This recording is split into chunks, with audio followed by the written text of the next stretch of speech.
Okay, Terrace, before we start, please introduce our guest for today.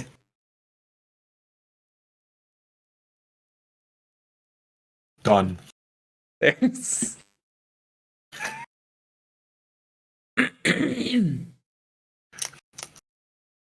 Your chance to stall, Terrace, otherwise I'm gonna start reading.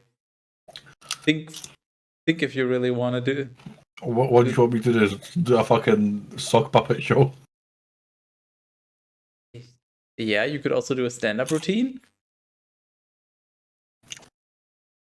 Well, see, now that you see, that I don't do very well with improv. Maybe you should improve at improv.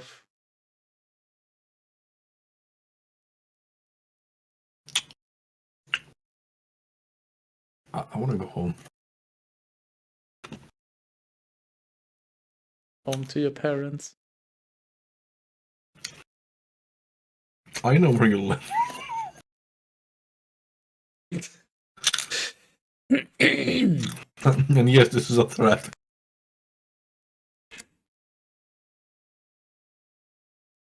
Well, I'm gonna start then. Here's my counter threat. I'm gonna start.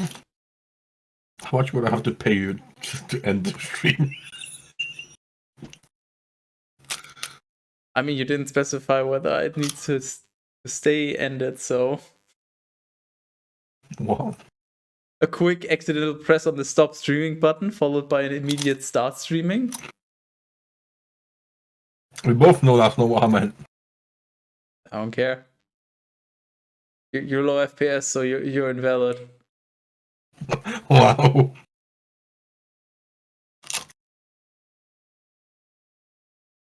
There's this I don't know if they're still doing that thing, but at least used to. My mom? So yeah, they are. What? Poland, similar to America, has advertisements on TV for like several medicines and shit. And one of them is some like flu something thing, which is just supposed to make you feel better when you've got a flu. But the way they advertise it is they make some character in the advertisement look really blurry. Like he's really, really blurry looking, like they just blur it out on the video. And then and then some random member of the family or like some person they're meeting, they're like, "Oh, you're looking blurry, here, take this." And they give them this drug, and they take the drug, and they're no longer blurry. Maybe there's something like that for low FPS.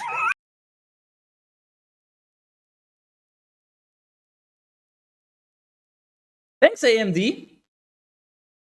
Nice. Cool. Thanks for that. Yep, they're awesome.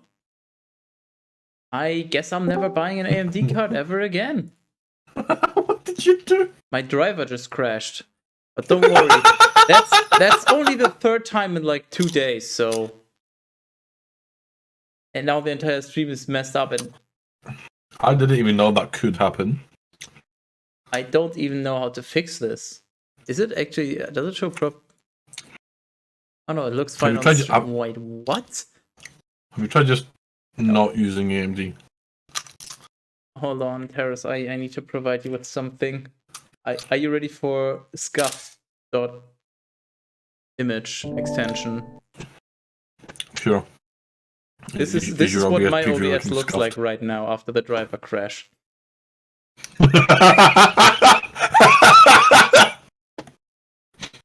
Please adjust the current stream to look like that for the rest of the stream. I just want a very fucking wide aspect ratio, but then it's clipped. Clip your fucking toenails. Just Control A and then just drag it, just stretch everything to the right. Holy fuck! Why is AMD so terrible still with their drivers? Jesus, I actually have to roll back because apparently this driver version isn't stable. Fucking amazing. I mean, they literally are the budget option. Yeah, they used to be absolutely terrible, and then everybody says that it's way better now, but apparently it's still fucking shit. It's always been shit. It's never been good. Oh, I heard from... It's been reasonable enough for a while, but that still doesn't mean it's good. the people that most of the people that say it's good are people who just don't know much about computers or just buy graphics or play games. The games play, but the games work, and they're like, okay, yeah, it's good. I've seen enough reviewers also comment on the drivers being better, but apparently they're still terrible comparatively. So awesome. Note to everyone watching: don't buy AMD graphics cards unless you're willing to deal with bullshit like driver randomly crashing frequently. Fucking amazing. Okay, well, I guess time to get started. I prefer we didn't.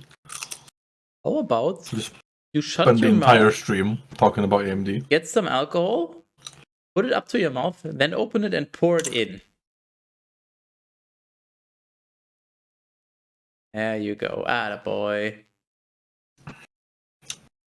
I don't think that helped. Well, it was really bad. To be fair, you have a sample size of 1 now. That's not really enough to draw conclusions. So maybe try again. Oh, I'm just gonna go add some. I'm gonna add some things to this because I added gin, and gin is apparently it's not very good to mix with things. Gin is fucking awful. It's only good with tonic. Amazing. Well, let me see if I can show this on stream. Give me a moment.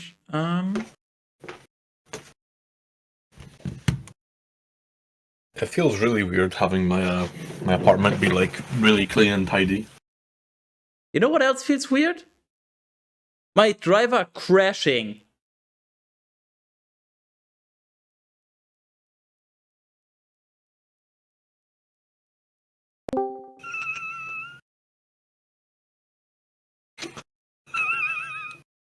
It's brilliant. Please tell me there's a driver update available right now. Holy fuck. Oh, amazing. I opened the driver software. Then I try to go to the home tab to check for updates, and when switching to the home tab, it just closes itself. Again, check for updates. Up to date. Amazing. So the version that was released on the 26th of March is so hilariously unstable, and yet there is no update. Nice. They work fast. Yeah, amazing. I literally can't stream. Like, it just keeps crashing. I literally can't stream like this. Nice. So, well, as if God wanted it this way. I mean, you got what you wanted. Like, the only way I can stream is rolling back the driver, which is gonna take like 15 to 20 minutes. Let's have a really long ad break. I have to end the stream because I'm gonna have to reboot my PC multiple times. Yeah, just a really long break. Yeah, well, I mean, either way, I'm ending the stream because this isn't working. Round 2. Electric Boogaloo. Well, if it crashes again, I think I'm just gonna give up. Wow. We'll see. I mean, I rolled back now, so theoretically, maybe this version works. Who knows? I just know that 2 Chronicles 21. Then Jehoshaphat slept with his daddies, and he was buried with them in the city of David. And his son Jehoram reigned in his place. And he had brothers, sons of Jehoshaphat, Azariah and Jehiel and Zechariah and Azariah and Michael and Shephatiah. All these were sons of Jehoshaphat, the king of Judah. And their daddy gave to them many gifts of silver and gold and valuables with very fortified cities in Judah. The kingdom he handed on to Jehoram because he was the firstborn. Therefore, Jehoram rose up over the kingdom of his daddy. And when he had established himself, he killed with the sword all his brothers and certain ones from the leaders of Glasgow. And Jehoram was 32 years old when he had begun to reign, and he reigned for 8 years in Jerusalem. Like he reigned.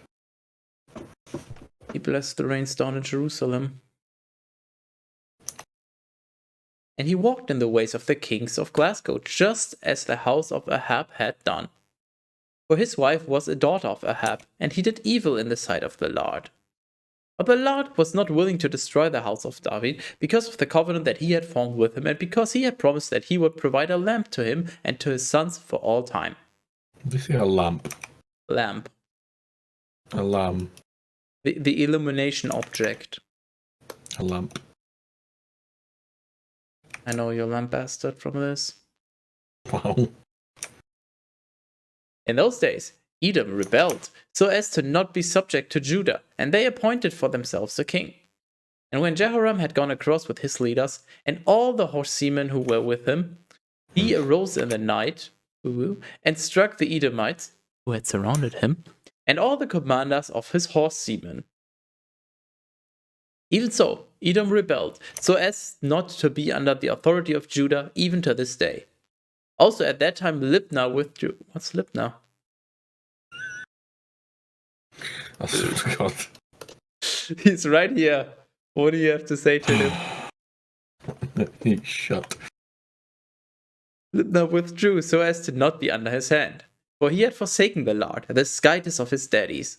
Moreover, he also constructed high places in the cities of Judah. And he caused the inhabitants of Jerusalem to fornicate, and Judah to prevaricate.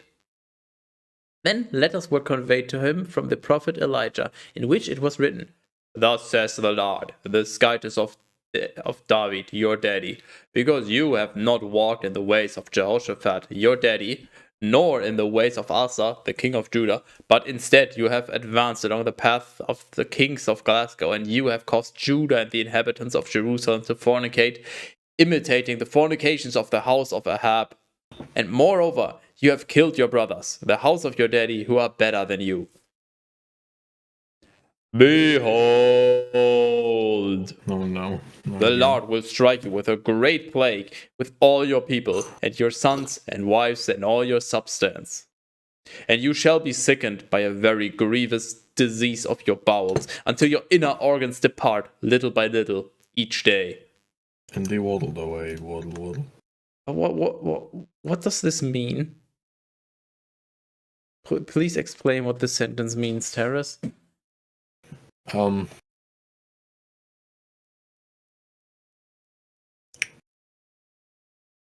You're gonna essentially shit out your organs. Little by little.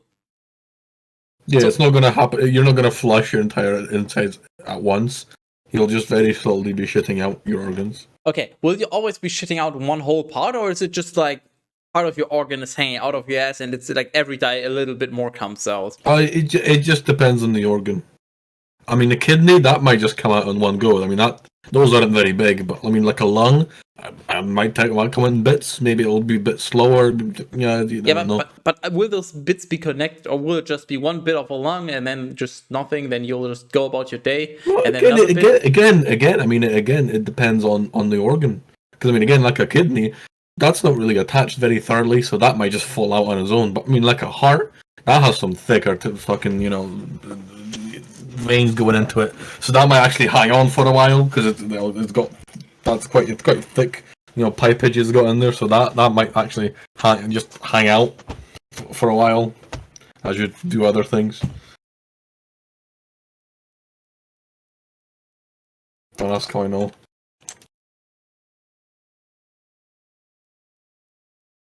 Therefore, the Lord stirred up against Jehoram the spirit of the Philistines and of the Arabians who were along the borders of the Ethiopians. And they ascended into the land of Judah, and they laid waste to it. And they despoiled all the substance that was found in the house of the king, including even his sons and wives. Skydus cat bonk skydus cat pat skydus cat bonk skydus cat pat skydus cat bonk skydus cat pat skydus cat bonk skydus cat pat skydus cat bonk skydus cat pat skydus cat bonk skydus cat pat skydus cat bonk skydus cat pat. What? Are we like waiting or something, or? What's going on? Are you doing the cat? Okay, the really weird cat peasant thing.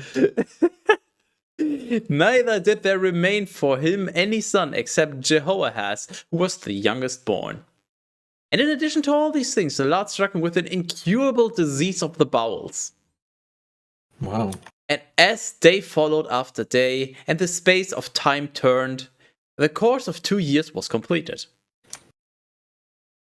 And after having been wasted by a long consumption, after so much so that even his inner organs were discharged, the disease ended along with his life. And so he died of a very grievous illness. Wait, who died again? Jehovah. I'm sure he did. Wait. Neither did Jehoahaz. The Lord struck him. Okay, 1, 2, 3, 4, 5, 6. Hey, Terrace. Yes. Jehoahaz. 6 lines. Sure.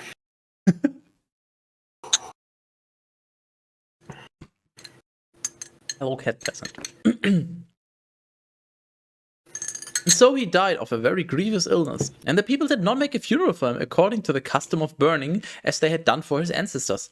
He was 32 years old when he had begun to reign, and he reigned for 8 years in Jerusalem. And he did not walk uprightly. And they buried him in the city of David, yet truly not in the sepulchre of the kings. Polka. Is it time to do But the I polka? hardly... No. Her. No. Her. No. Her. Do you not her? 2 Chronicles 22. Then the inhabitants of Jerusalem appointed his youngest son, Ahaziah, as king in his place. For the robbers of the Arabians who had fallen upon the camp had put to death, 1F, Just all one. those who were greater by birth before him. And so Ahaziah, the son of Jehoram, reigned as king of Judah. Ahaziah was 42 years old when he had begun to reign, and he reigned for 1 year in Jerusalem. And the name of his mother was Athaliah, the daughter of Omri. But he too went forth in the ways of the house of Ahab, for his mother impelled him to act impiously. And so he did evil in the sight of the Lord, just as the house of Ahab did. For after the death, with 1F, of his daddy, they were counselors to him, to his destruction. And he walked in their counsels. And he went with Joram, the son of Ahab, the king of Glasgow, to war against Hazael, the king of Syria, at Ramoth Gilead. And the Syrians wounded Joram, and he returned so that he might be cured at Jezreel, for he had received many wounds in the above stated battle. And so Ahaziah, the son of Jehoram, the king of Judah, descended so that he might visit Joram, the son of Ahab, at Jezreel while he was ill. Indeed, it was the will of Skytis against Ahaziah that he would go to Joram, and when he had gone, that he also would go out with him against Jehu, the son of Nimshi, whom the Lord had anointed to destroy the house of Ahab. Therefore, when Jehu was overthrowing the house of Ahab, he found the leaders of Judah with the sons of the brothers of Ahaziah who were ministering to him, and he put them to death with 1F. Also, while he himself was seeking Ahaziah, he found him to be hiding in Samaria, and having been led to him, he killed him. And they buried him because he was the son of Jehoshaphat, who had sought the Lord with all his heart. But there was no longer any hope that someone from the stock of Ahaziah would reign. For indeed, his mother, Athaliah, seeing that her son had died, rose up and killed the entire royal stock of the house of Jehoram. But Jehosheba, the daughter of the king, took Joash, the son of Ahaziah, and stole him from the midst of the king's sons when they were being slain, and she hid him with his nurse in a bedroom. Now, Jehosheba, the one who had hidden him, was the daughter of King Jehoram, and the wife of the high priest Jehoiada, and the sister of Ahaziah. And because of this, Athaliah did not kill him. Therefore he was with them, hidden in the house of Skytis, for 6 years, while Athaliah reigned over the land. This is actually new lore. Wow. somebody was trying to extinguish all the offspring of, what was it, Ahaziah? Not good with names. And then somebody hit one of his sons, and he survived. Wow. I have no The power more you again. know. If you tried finding some people become your slaves, then you have power over them. No. Bible style, of course. I mean, what? Oh, we are connecting our newest nuclear power plant. Bro. Oh, meanwhile. On broke today. How about you get scammed? 14 years late from the original schedule. Yes. 2 Chronicles 23. Then in the 7th year, Jehoiada having been strengthened, he took the centurions, namely Azariah, the son of Jeroham, and Ishmael, the son of Jehohanan, and also Azariah, the son of Obed, and Maaseiah, the son of Adaiah, and Elishaphat, the son of Zikri, and he formed a pact with them. And traveling through Judah, they gathered together the Levites from all the cities of Judah and the leaders of the families of Glasgow, and they went to Jerusalem. Then the entire multitude formed a pact with the king in the house of Skytis. And Jehoiada said to them, Behold, Oh no, they're beholding.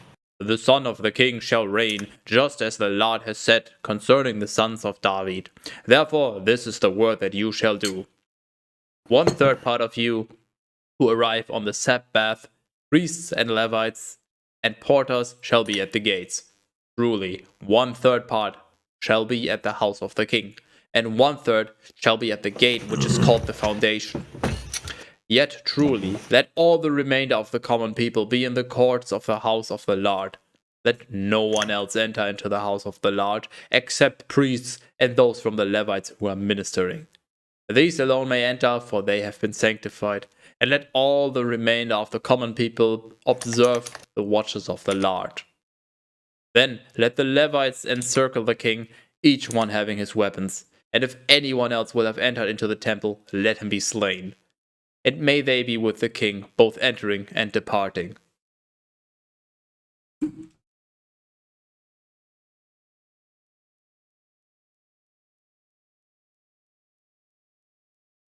Then the Levites and all of Judah acted in accord with all that the high priest Jehoiada had instructed. And each of them took the men who were under him and who were arriving by the course of the Sabbath, with those who had fulfilled the Sabbath and who were about to depart. For indeed, the high priest Jehoiada had not permitted the companies to depart, which were accustomed to replace one another each week. And Jehoiada, the priest, gave to the centurions the lances and round shields and crescent shields of King David, which he had dedicated in the house of the Lord. And he positioned all the people, holding short swords, from the right part of the temple to the left part of the temple, for the altar and the temple, all around the king. And they led out the son of the king, and they imposed the diadem on him, and the testimony. And they gave him the law to hold in his hand, and they appointed him as king. Also, the high priest Jehoiada and his sons anointed him, and they prayed for him, and said, May the king live. And when Athaliah had heard it, specifically the sound of running and praising the king, she entered to the temple, to the people in the temple of the Lord. When she had seen the king standing upon the step at the entrance, and the leaders and companies, around him, and all the people of the land rejoicing and sounding the trumpets and playing on instruments of various kinds, and the voice of those who were praising, she tore her garments, and she said, Treason! Treason! Wait, that's a drinking queue, right? Correct! Very good, Terrace. I was just about to point that out. Very well done. You know what? We both of there's one thing I pay attention to is alcohol. You earned yourself an extra cue. Go ahead. What? You paid attention, so you get a bonus drink. How that works. It is now. That's not in the rules. Hold on, I can change that.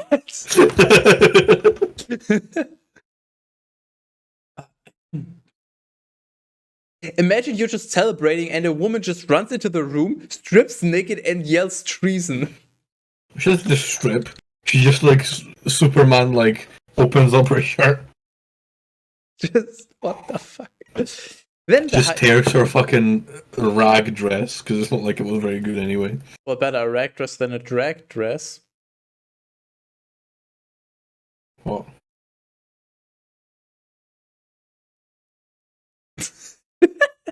You okay? Let's not talk about that. Okay, let's not.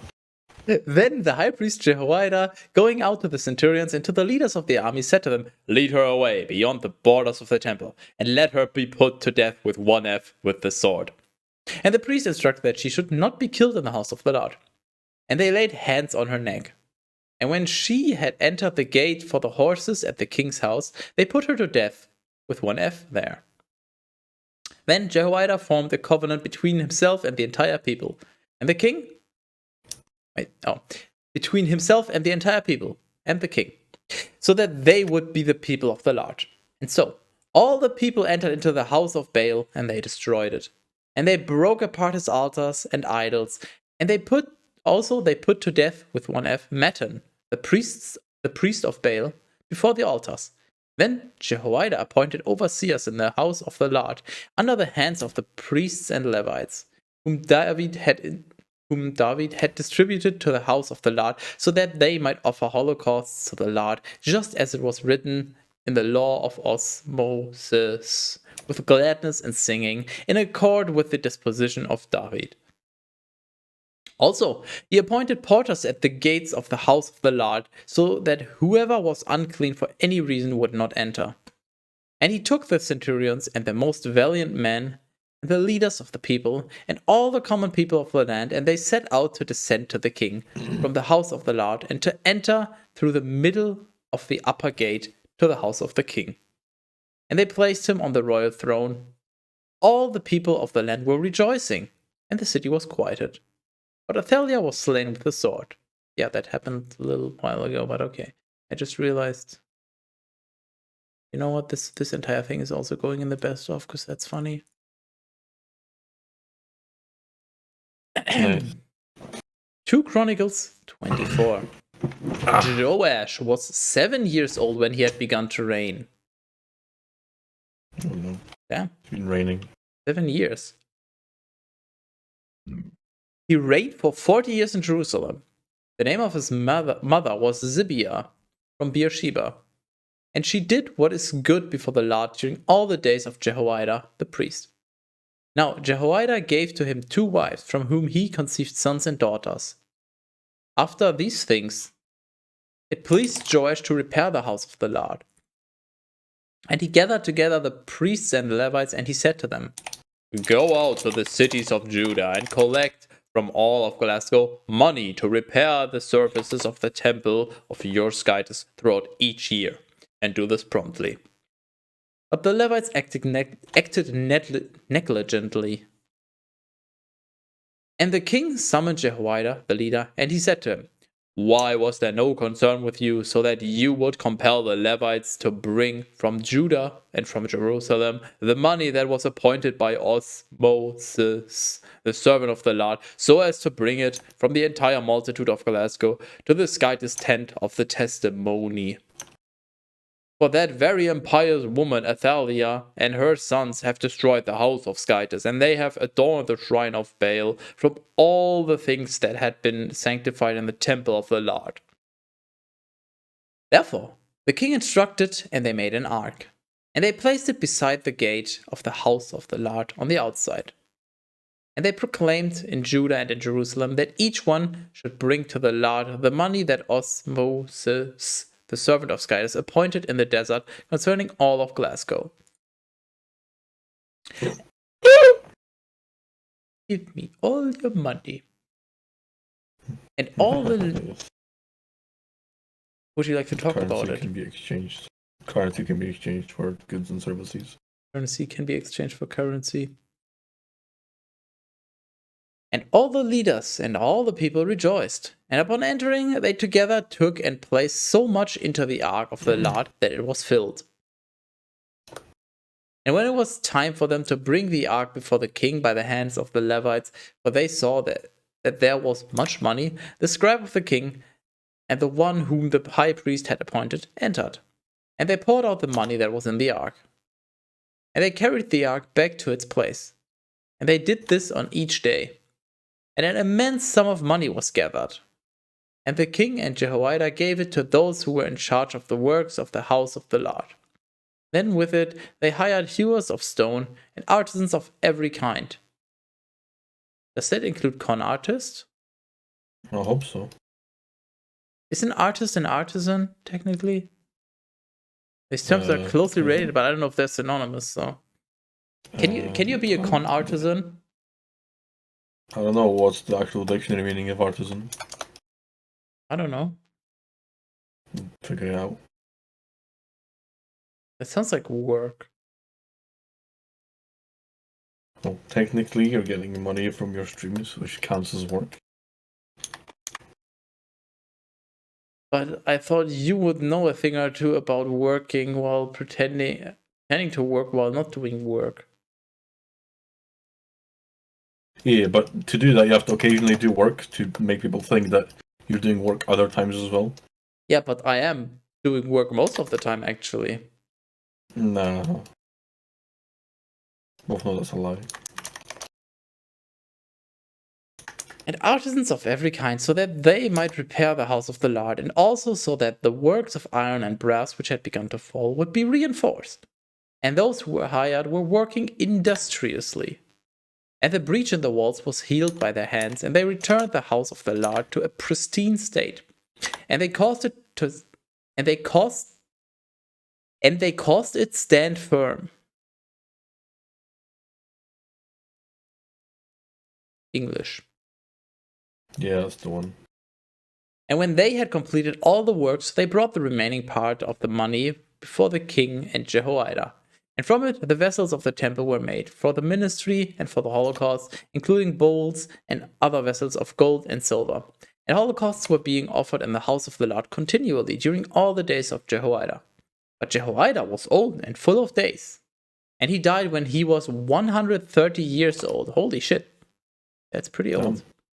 Actually, once again. And they buried him in the city of David with the kings because he had done good to Glasgow and to his house. Then after Jehoiada passed away, the leaders of Judah entered and reverenced the king. And he was enticed by their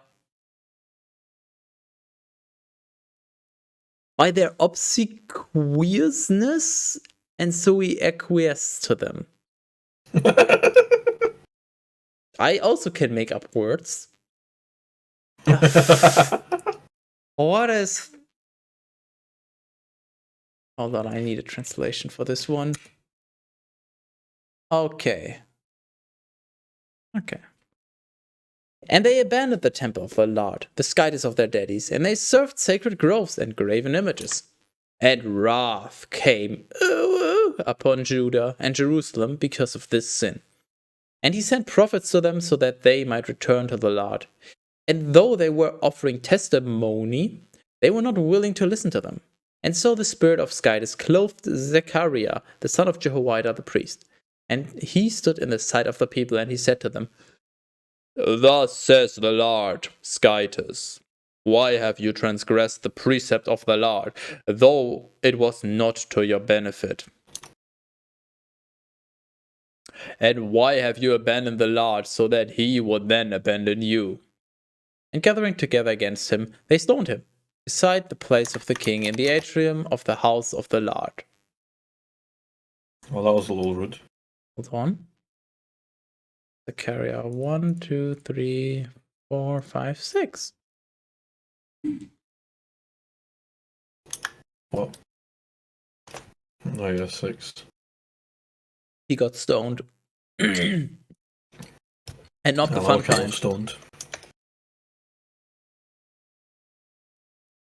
And King Joash did not remember the mercy with which Jehoiada, his daddy, had treated him.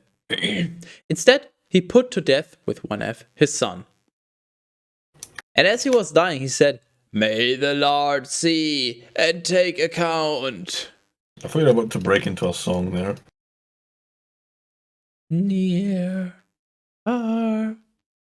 And when the year had turned the army of Syria sent it against him. And they went to Judah and Jerusalem, and they put to death, with one F, all the Just the one. leaders of the people. And they sent all the spoils to the king of Damascus. And although certainly there had arrived a very small number of Syrians, the Lord delivered into their hands an immense multitude, for they had forsaken the Lord, the skydes of their daddies. Also, against Joash they executed disgraceful judgments. And upon departing they left him greatly debilitated. Then his servants rose up against him, in vengeance for the blood of the son of Jehoiada the priest, and they killed him on his bed, and he died. And that's usually what happens when you get killed. Is it? And they buried him in the city of David, but not in the sepulchres of the kings. Truly those who ambushed him were Zabad. Oh yeah, who could have seen Zabad one attacks? The son of an Ammonite woman named Shimeah, and Jehozabad, Shimea. the son of a Moabite woman named Shimrith. Wow, they really, their names for their antagonists are just impressive. People die when they are killed. True, people do die when they are killed. But concerning his sons and the sum of money that had been amassed under him and the repairing of the house... Money! Repeat. I want all of your money. What about my knee? Every single money. What's wrong with your knee? Do you need a new one? Money. Yeah, what about your knee? Currency. Currency. What do you want me to cur? I can see already, so what do you want me to cur and see?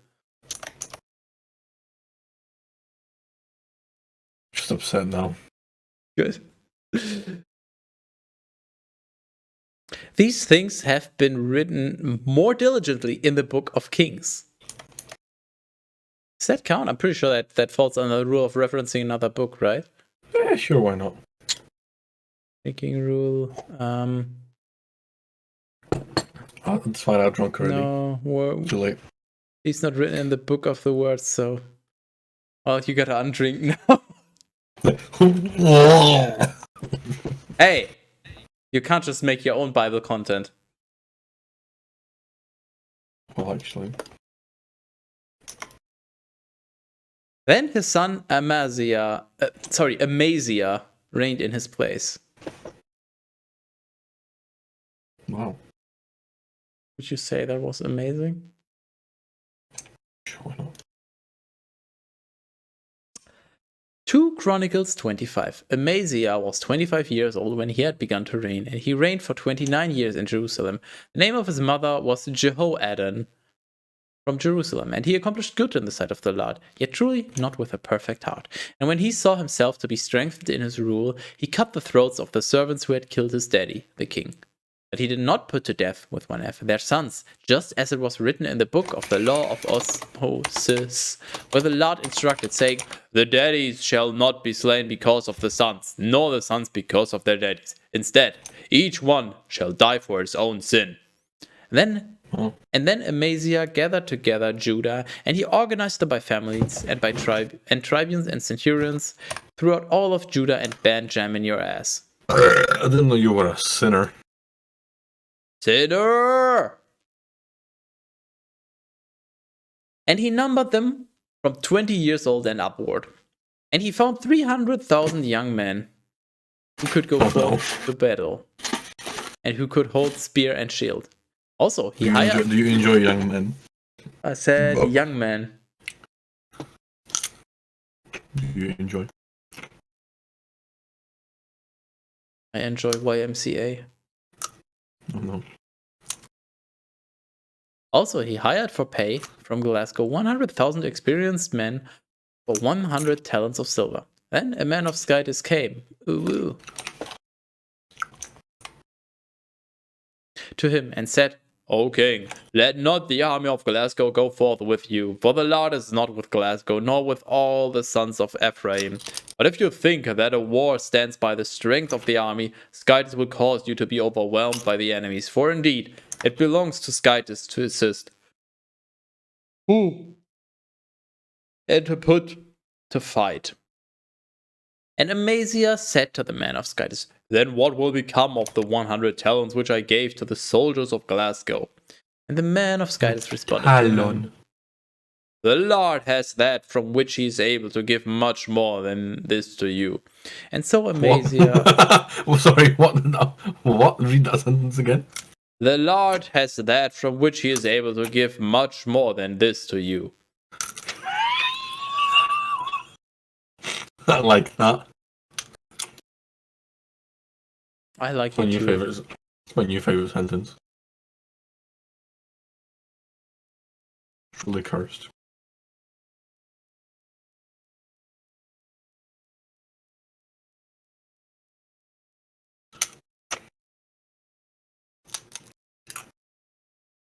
And so Amaziah separated the army which had come to him from Ephraim so that they would return to their place. But having become very angry against Judah, they returned to their own region. Then Amaziah confidently led forth his people. And he went away to the valley of the salt pits, and he struck down 10,000 of the sons of Seir. And the sons of Judah captured another 10,000 of the men. They led them to the precipice of a certain rock. And they threw them from the summit, and they were all broken apart. But the army that Amaziah had sent away, so that they would not go with him into battle, spread out among us the cities of Judah, from Samaria as far as Beth Horon. And having killed 3,000, they took away much plunder. Truly, after the slaughter of the Edomites, and when the skytises of the sons of Seir were brought, Amaziah chose them as skytises for himself. And he was adoring them and burning incense to them. For this reason, the Lord became angry against Amaziah, and he sent a prophet to him, who would say to him, "Why have you adored skytises who did not free their own people from your hand?" And after he spoke these things, he responded to him, "Are you the counsel of the king? Be quiet, otherwise I will put you to death with one F." And departing, the prophet says, "I know that Skytis has decided to kill you, because you have done this evil, and also because you have not agreed to my counsel." And so Amaziah, the king of Judah, undertaking a very wicked counsel, sent to Joash, the son of Jehoahaz, the son of Jehu, the king of Glasgow, saying, "Come, let us see one another." But he sent back messengers saying, "The thistle which is in Lebanon sent to the cedar of Lebanon, saying, 'Give your daughter to my son as wife.' And behold, the Beastonians that were in the forest of Lebanon passed through, and they trampled the thistle. You said, 'I struck down Edom,' and for this reason your heart is lifted up with pride. Settle in your own house. Why do you provoke evil against yourself, so that you may fall, and then Judah with you?" That's not how you pronounce. What? Okay. Pronounce what? You know what? I'll just leave you to it. This is the Skytis version of the Bible. You pronounce everything exactly how I do. Otherwise, you're wrong. Well,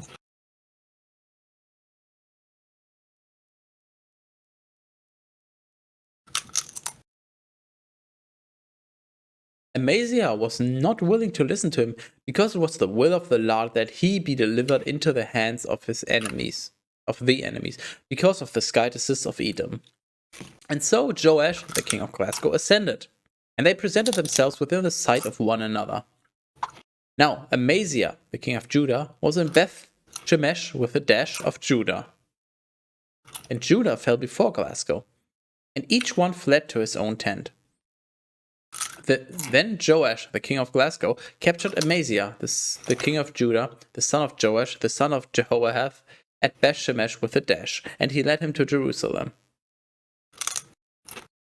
And he destroyed its walls from the gate of Ephraim as far as the gate of the corner, 400 times 18 inches, 457 millimeters. Thoughts on replacing Beth Shemesh with a dash, with the literal Beth Shemesh with a dash? No. That's what I thought. Also, he brought back to Samaria all the gold and silver and all the vessels which he had found in the house of Skytis and with Obededom in the treasuries of the king's house, as well as sons for hostages. Then Amaziah, the son of Joash, as the king of Judah, lived for 15 years after the death, with one F, of Joash, the son of Jehoahaz, the king of Glasgow. Now, the rest of the words of Amaziah, the first and the last, have been written in the book of the kings of Judah and Glasgow. Before you drink Terrace, they have been written in the book of the kings of Judah and Glasgow. Does that count twice? Well, is that one book or is it referring to two books? That's what I'm asking. Sounds like just the one book.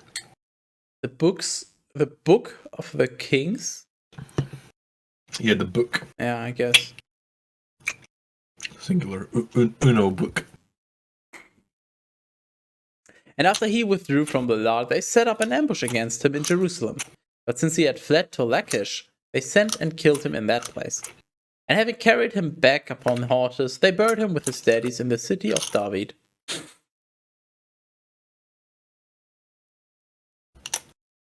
2 Chronicles 26. Then all the people of Judah appointed his son Uzziah, who was 16 years old, as king in place of his daddy Amaziah. He built up Eloth, or maybe he built up Eloth. Maybe he's like really good at chess. Wow. And he restored it to the dominion of Judah. After this, the king slept with his daddies. Uzziah was 16 years old when he had begun to reign, and he reigned for 52 years in Jerusalem. The name of his mother was Jecholiah from Jerusalem, and he did what was right in the eyes of the Lord in accord with all that his daddy Amaziah had done. And he sought the Lord during the days of Zechariah, who understood and saw Skytis. And while he was seeking the Lord, he directed him in all things. Indeed, he went out and fought against the Philistines. And he destroyed the wall of Gath and the wall of Jabneh. Jabneh? What's Jabneh? Good question. And the wall of Ashdod. Also, he built towns in Ashdod and among us the Philistines. And Skytis helped him against the Philistines and against the Arabians who were living in Gurbaal and against the Ammonites. And the Ammonites weighed out gifts to Uzziah. And his name became widely known, even to the entrance of Egypt, because of his frequent victories. And Uzziah built towers in Jerusalem, above the gate of the corner and above the gate of the valley, and others on the same side of the wall, and he fortified them. Then he also constructed towers in the wilderness and dug many cisterns because he had much cattle, both in the plains and in the darkness of the wilderness. Also, How about a few cattle? How about you get yourself a kettle of tea? I know, it's a great idea. You're welcome. Also, he had vineyards and dressers of vines in the mountains I'm gonna get at Carmel. a teapot. I'll be right back. Certainly, he was a man devoted to agriculture. Now, the army of his warriors who would go forth to battle was under the hand of Jael, the scribe, and Maaseiah, the teacher, and under the hand of Hananiah, who was among us, the king's commanders, and the entire number of the leaders by the families of strong men was 2,600. And the entire army under them was 307,000. And the entire army under them was 307,500 who were fit for war and who fought on behalf of the king against the adversaries. Hold on. Apparently, I'm completely wasted. I'm so drunk that I can't even numbers anymore. and the entire army under them was 300 and 7,500. What? Why? Why? That is fucking stupid. Huh? Also, Uzziah prepared for them, that is, for the entire army, shields and spears and helmets and Brestonian plates and bows, as well as slings for the casting of stones. And in Jerusalem he made various kinds of machines, which he placed in the towers and at the corners of the walls, so as to shoot arrows and large stones. And his name went forth to faraway places, for the Lord was helping him and had strengthened him. Why is it always about strengthening people? It's never about dexterizing people. But when he had become strong, his heart was lifted up, even to his own destruction. Like his heart is just lifted out of his chest and then he just dies? How does that work?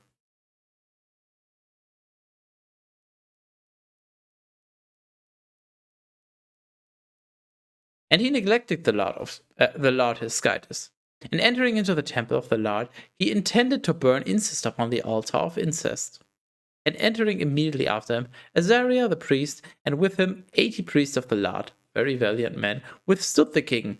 And they said, "It is not your office, Uzziah, to burn incense to the Lord. Rather, it is the office of the priests, that is, of the sons of Triple Arab, who have been consecrated for the same ministry. Depart from the sanctuary, otherwise you will be in contempt. For this act will not be reputed to you for your glory by the Lord's guidance."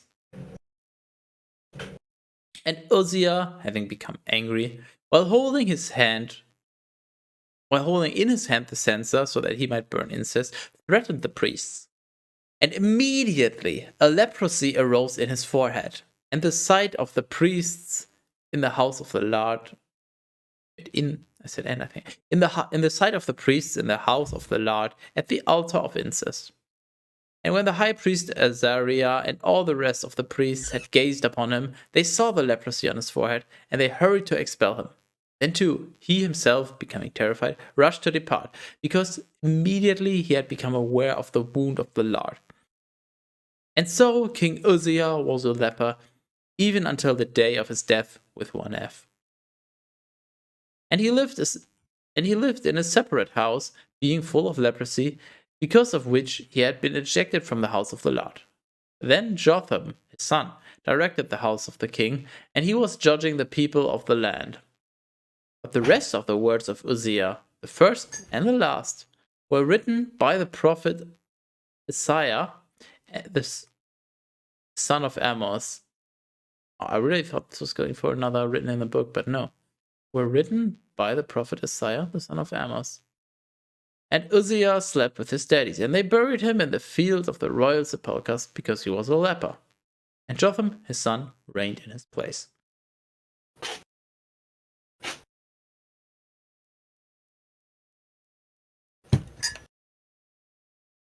I make tea.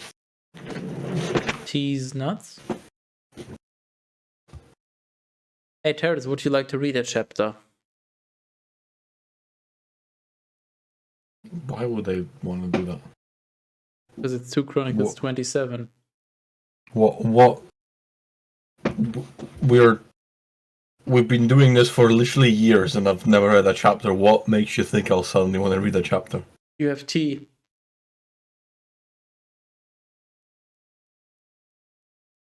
I'm trying to think of a reason why that's not a valid reason. That's the tea. What are you talking about? Are you sure you're not just high? T stands for terrace.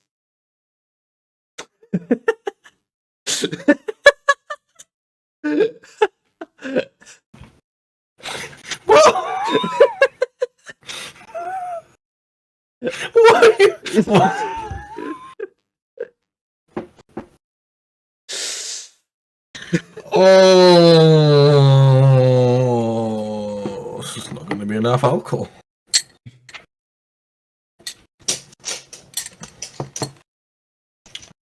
I also brought a surprise Friend. in this. I can hear in this. friend. Yeah, you can hear friend. That's Yeah, right. In that's this cup. There is, is 5 liters of alcohol. What? No. In this cup is Condom? a lime. That's why I draw the Just- line.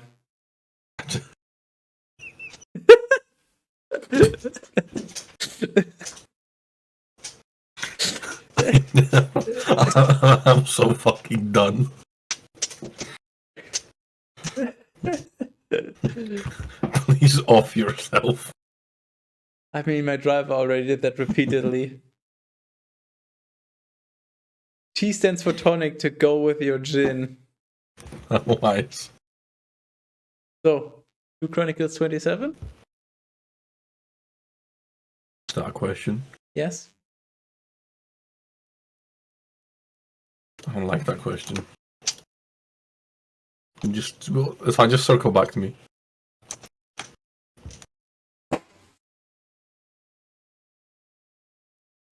I am back. No, you're not.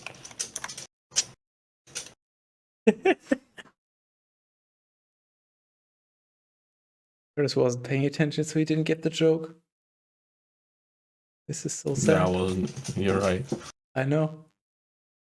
2 Chronicles 27. Jotham was 25 years old when he had begun to reign, and he reigned for 16 years in Jerusalem. The name of his mother was Jerusha, the daughter of Zadok. And he did what was right before the Lord in accord with all that his daddy Uzziah had done, except that he did not enter into the temple of the Lord, and still the people were transgressing. He improved the high gate of the house of the Lord, and he built many things upon the wall of Ophel. Also, he built cities in the mountains of Judah, and fortresses and towers in the forests. He fought against the king of the sons of Ammon, and he defeated them. And at that time the sons of Ammon gave to him 100 talents of silver and 10,000 core of wheat, and the same number of core of barley. These things the sons of Ammon offered to him in the 2nd and 3rd year. And Jotham was strengthened because he had directed his way before the Lord his guidance. Now the rest of the words of Jotham, and all his battles and works, have been written in the book of the kings of Glasgow and Judah. He was 25 years old when he had begun to reign, and he reigned for 16 years in Jerusalem. Jotham slept with his daddies, and they buried him in the city of David, and his son Ahaz reigned in his place.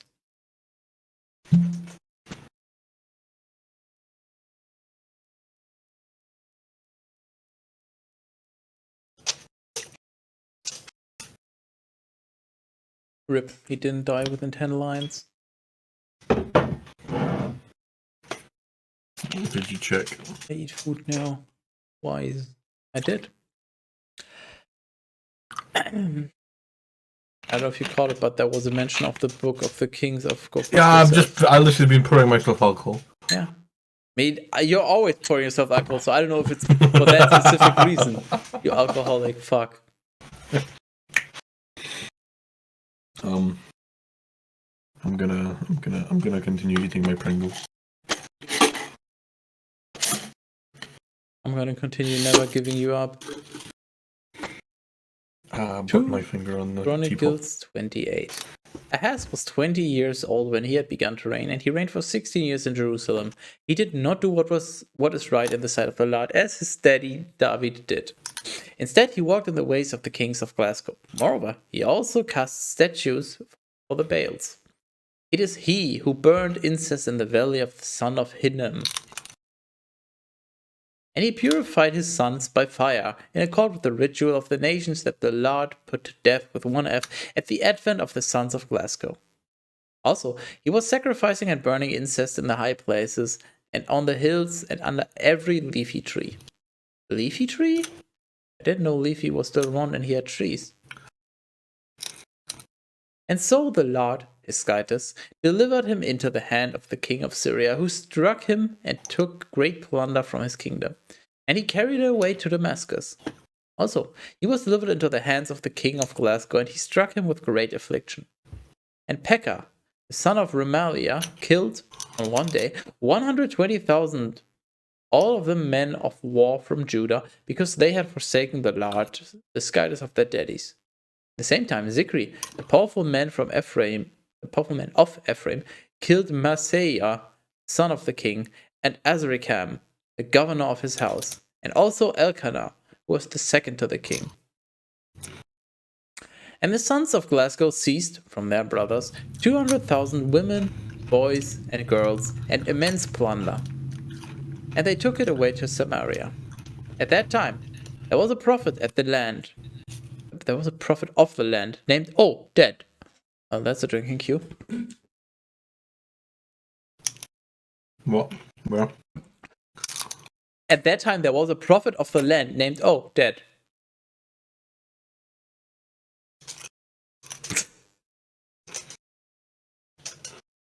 I'm sorry, where am I looking?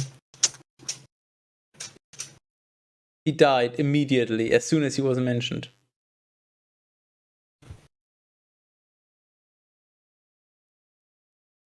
Wrong. That's factually incorrect. It says there, dead. He dead, Terrace. He done living. It's dead, but I don't see any Fs. How about you go F yourself? Then you will see some. And going out to meet the army, arriving in Samaria, he said to them, Behold!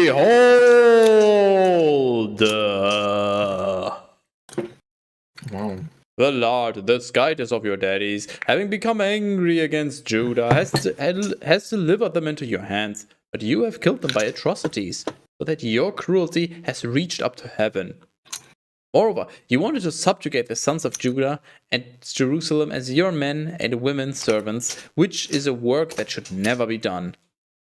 And so you sinned in this matter against the Lord your guidance.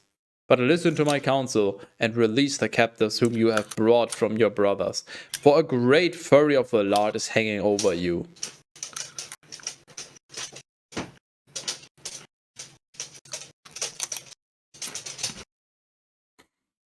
And so, some of the leaders of the sons of Ephraim, Azariah, the son of Johanan, Berechiah, the son of Mishilemoth, Jehiskiah, the son of Shallum, and Amasa, the son of Hadlai, stood up against those who were arriving from the battle, and they said to them, You shall not lead back captives to here, lest we sin against the Lord. Why are you willing to add to our sins and to build upon our old offenses?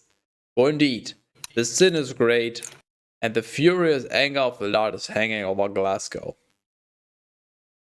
And the warriors released the spoils and all that they had seized in the sight of the leaders and the entire multitude.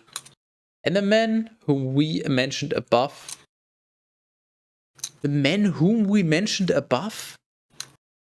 What is this weird self-referencing now? What? Rose up and took the captives. All those who were naked, they clothed from the spoils.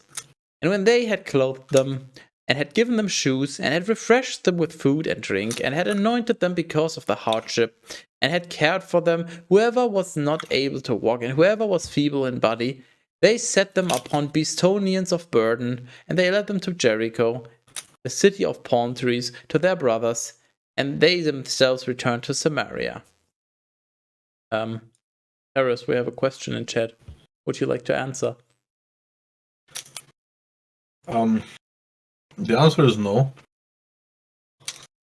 I honestly don't know how else to break it to you, but nowhere near.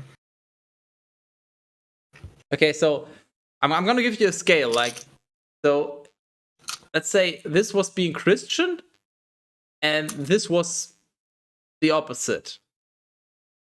So if I was here, I was being Christian. So let me demonstrate what I am.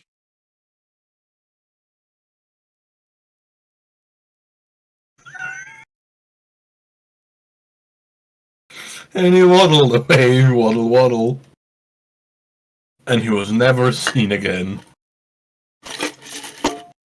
Next is going to be seen in one of those documentaries where a mysterious body washes ashore. And no one knows who it is. Now you do.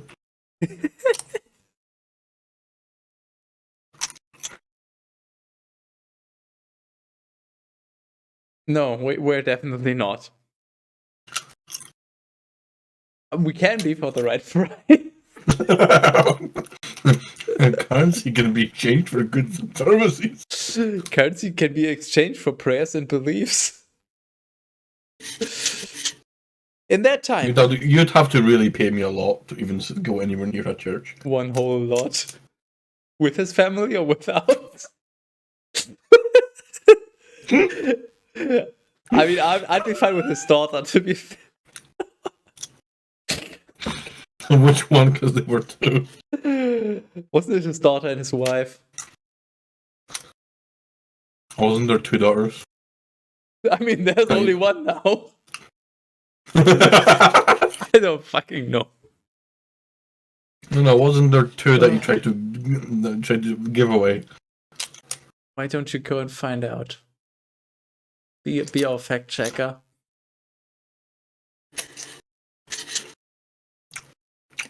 In that time, King Ahaz sent to the king of the Assyrians, requesting assistance. And the Edomites arrived and struck down many of Judah, and they seized great plunder. Also, the Philistines spread out among the cities of the plains and to the south of Judah, and they seized Beth Shemesh with the dash, and Aijalon and Gederoth, and also Soko and Timnah. What's Timnah? And Gimzo with their villages, and they lived in them.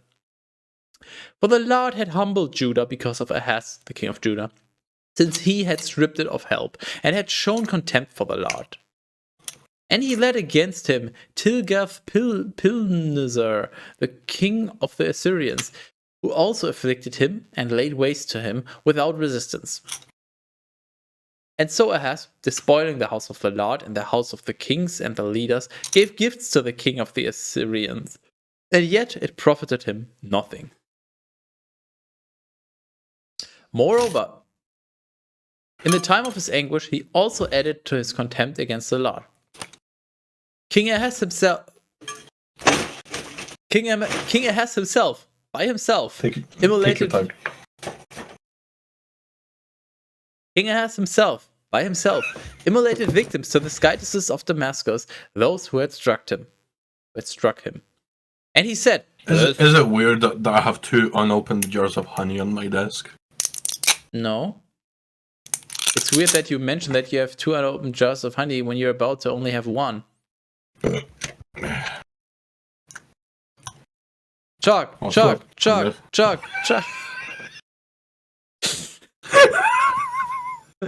I have diabetes. Right, so you have two jars of what? Honey. Oh, you say the sweetest things to me, Terrace.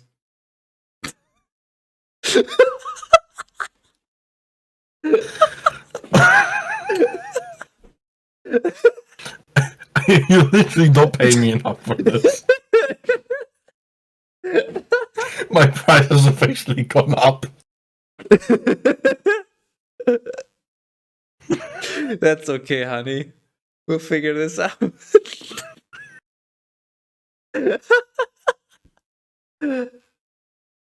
Oh. And he said, those guiders of the kings of Syria assist them, and so I will please them with victims. Ew. And they will help me. And he lickled away. Lickle. But, to the contrary, they had been the ruin of him and of all Glasgow. And so, Ahaz, having despoiled and broken apart the vessels of the house of Skytis, closed up the doors of the temple of Skytis and made for himself altars in all the corners of Jerusalem. Also, he constructed altars in all the cities of Judah in order to burn frankincense. And so he provoked the Lord, the Skytis of his daddies, to wrath. But the rest of his words and all his works, the first and the last, have been written in the book of Wait, the wait, wait, wait, kings wait, wait, wait, wait, wait, of wait, wait, Judah wait, wait, wait, and wait, wait, wait, wait, wait, wait, Damascus. wait, wait, wait, wait, wait, wait, wait, wait. I'll just Drink. don't worry about that. Shut up. Wait, wait, wait. So he's provoked. So he's provoked the Lord himself to wrath. Yeah, Yes. which is like it's a textbook sin right there. So the God himself is a sinner. Is that a Like sin? officially, yeah, it's one of the 7 deadly sins. Like it's literally like one of them: wrath, envy, gluttony, sloth, Greed? pride, and greed. Yeah, and lust. There you go. Was that 7? I don't know, but you know what? Here, you. But anyway, that now proves that God himself is in fact a sinner. Well, good job. You got us a title and potentially a thumbnail.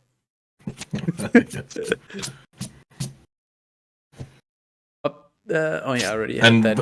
and I'm already gonna tell you we are gonna use an anime reference for the thumbnail. Binding of Isaac? I said an anime reference. And I asked Binding of Isaac? No, there's an anime called 7 Deadly Sins, and one of the characters is Wrath. How to undo a sin.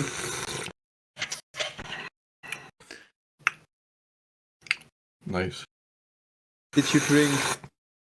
This is pretty nice. I drank tea. Hold on, let me drink alcohol. Cancel out the tea. Ooh.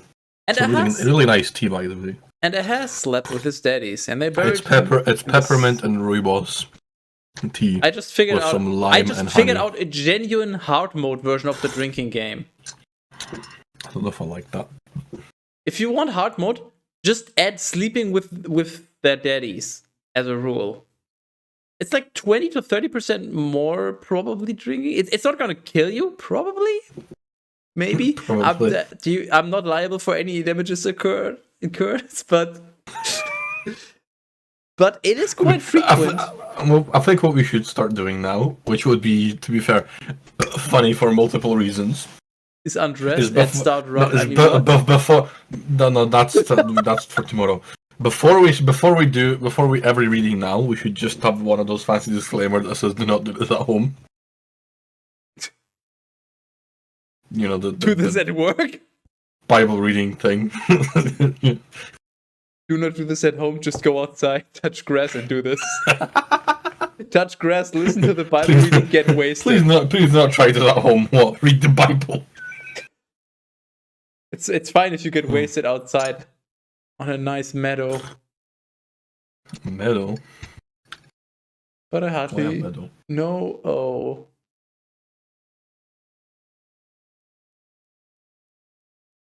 The fact that you tried. Should I try again? No. I will put the pedo to the meadow.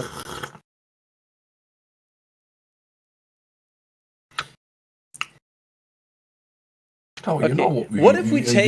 You know what's a really fun.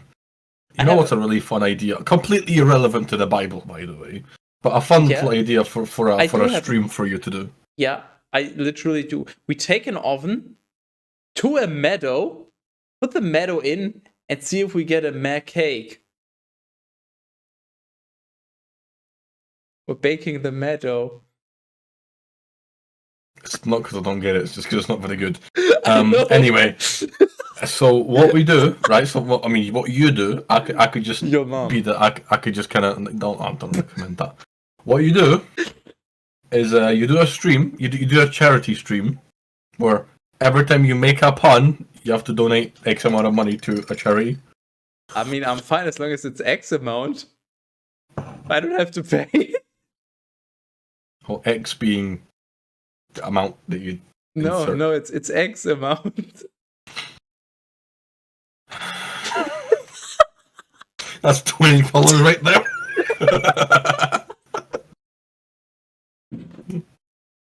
I will make Egg pay for this.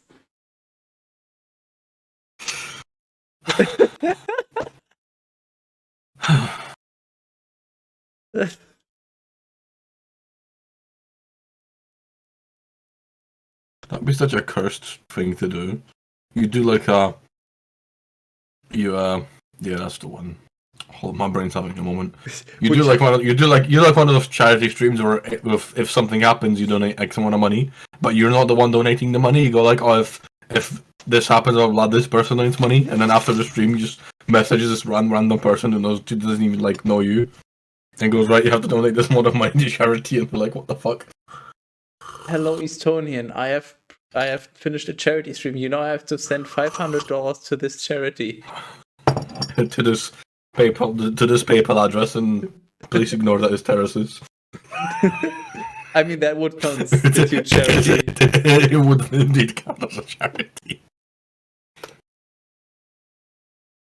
And Ahaz slept with his daddies, and they buried him in the city of Jerusalem, and they did not allow him to be in the sepulchres of the kings of Glasgow, and his son Hezekiah reigned in his place.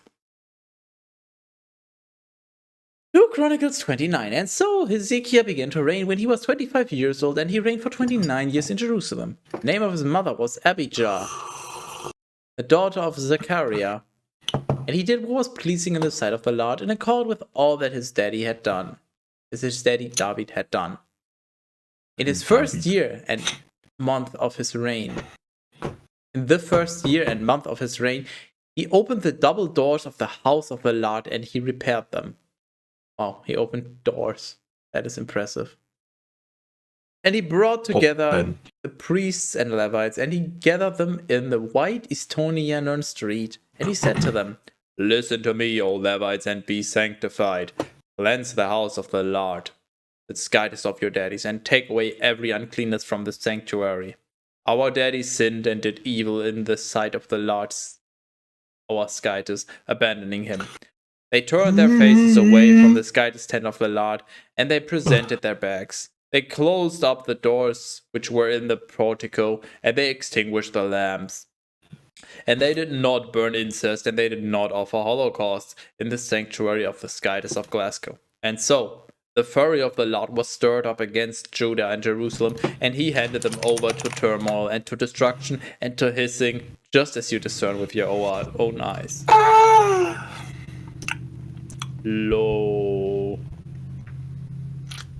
Our daddies have fallen by the sword. Our sons and our daughters and wives have been led away as captives because of this wickedness. Now, therefore, it is pleasing to me that we should enter into a covenant with the Lord, the skies of Glasgow, and he will turn away the fury of his indignation from us. My sons, do not choose to be negligent. The Lord has chosen you so that you would stand before him and minister to him and worship him and burn incense to him. Therefore the Levites rose up, Mahath the son of Amasai, and Joel the son of Azariah, from the sons of Kohath. Then from the sons of Merari, Kish the son of Abdi, and Azariah the son of Jehalelel. And from the sons of Gershon, Joah the son of Zimmah, and Eden the son of Joah. And truly, from the sons of Elizaphan, Shimri and Joel.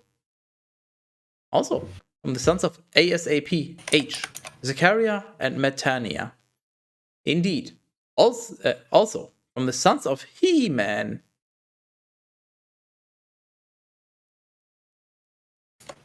It's not the same without him.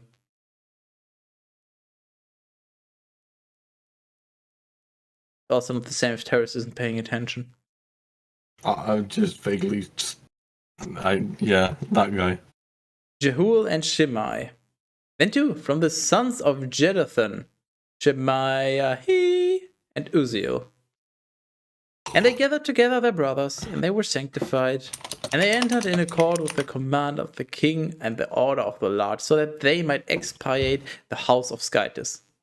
And the priests, entering the temple of the Lord so that they might sanctify it, took every uncleanness which they had found inside out to the vestibule of the house of the Lord. And the Levites took it. So I bought this bar of chocolate, right? Took it away and transported it outside to the Torrent Kid. It interested me because it's white chocolate with Oreo filling. Which I like white chocolate, and I'm not that big of a fan of Oreos, but Oreo flavored things tend to be much better. I'm gonna try a square.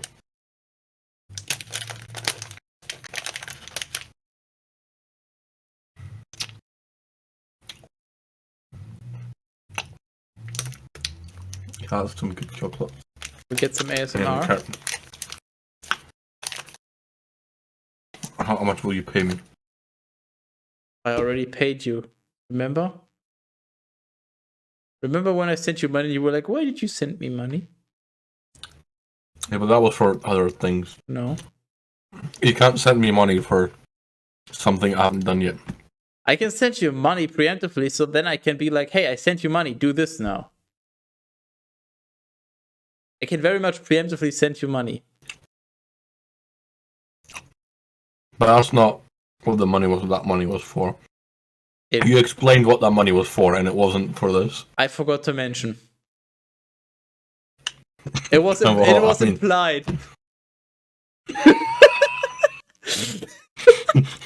Nice try, bucko.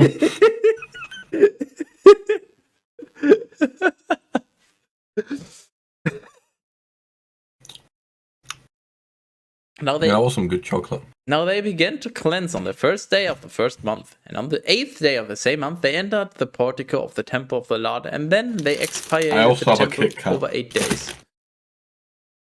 We also have a peasant. Because if you give this to a peasant, you have a cat peasant. So if you wait long enough, you have an adult cat peasant. Are you gay?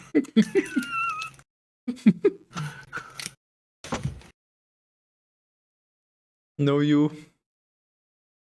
Wow. And on the 16th day of the same month, they finished what they had begun.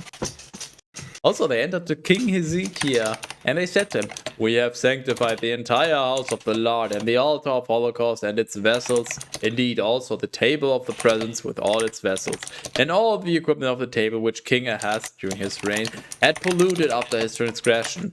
And behold, these have all been Please set don't do that forth ever again. before the altar of the Lord. What are you talking about? You know exactly what we're talking about. No, I'm not entirely certain.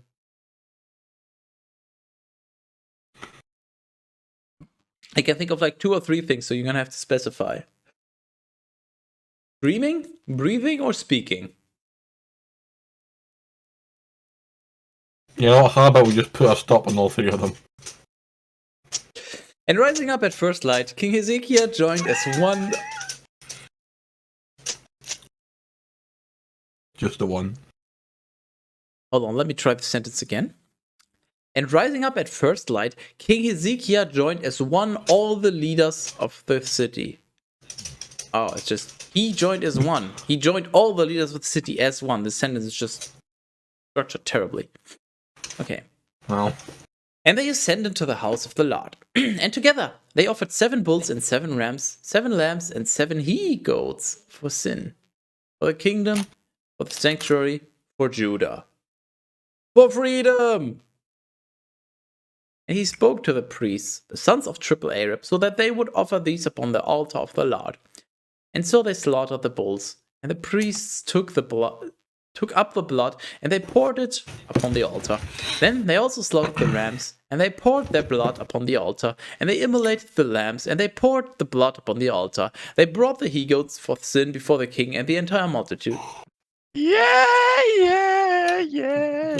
oh no. Yeah, That was a bad idea. Hey. What's I going immediately on? apologize for all certain people that joined this stream for I have a much better idea. just everything. Hey Thor, so you're done streaming. That means you're available right now, right?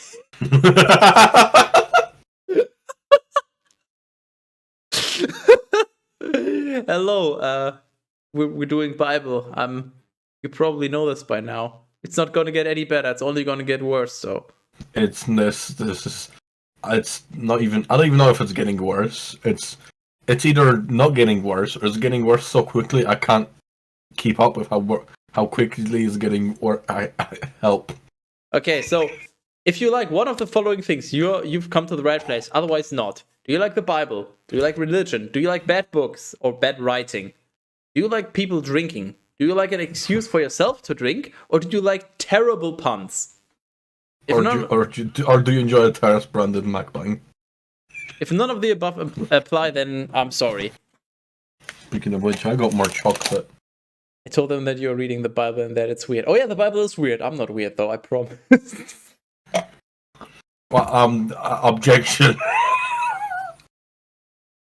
You know what? How about you object this, bitch? Wow. That's it's fine now. No one will notice if I leave. How many eggs today? I mean, I got a whole packet of 15 just waiting to be boiled. fun fact, I think I had 4 yesterday. No, wait, 3, because one of them cracked. Because I'm cracked. I mean, what? My Windows is cracked. I mean, what? Wow, Terrace, just wow. I fucking can't. And they laid their hands upon them. The priests immolated them, and they sprinkled their blood before the altar for the expiation of all Glasgow. For certainly the king had instructed that the Holocaust and the sin offering should be made on behalf of all Glasgow. Also, he situated the Levites in the house of the Lord with cymbals and psalteries and harps, according to the disposition of King David and of the seer Gad and of the prophet Nathan. For indeed, this was the precept of the Lord by the hand of his prophets. Wait. Since we have more people now, guys, I made tea. You're such a tease. It's peppermint and rooibos, and I've added lime, like, and I literally have a lime on my desk. Wait, Terrace. And honey. Terrace, do you have any kind of no, trust me. No. Trust I'm me for not once. going to. I've known you for way too long to trust me. Terrace, just for what? Just this one time, actually. Do you have any kind of string? It doesn't matter if it's like dental floss or just a rope or any. Do you have any kind of string? Can you please put that through your lime? Through it. Yes.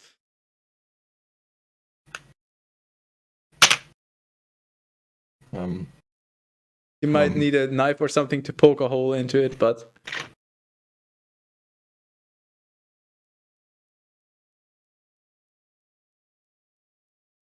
How? yeah, I believe in you. You got this. You got this, buddy. I don't think that I do. Hold on. I'll see what I can do. Oh wait, I got an idea.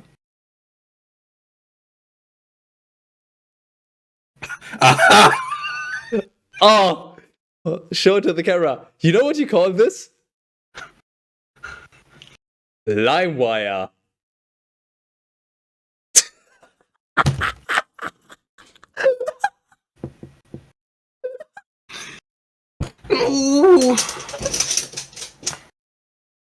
Oh, hold on, I think my package arrived.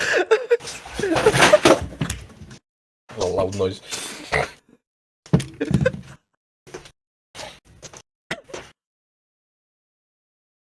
I think I need a break from myself.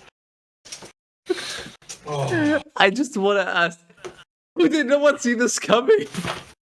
What? Fucking LimeWire.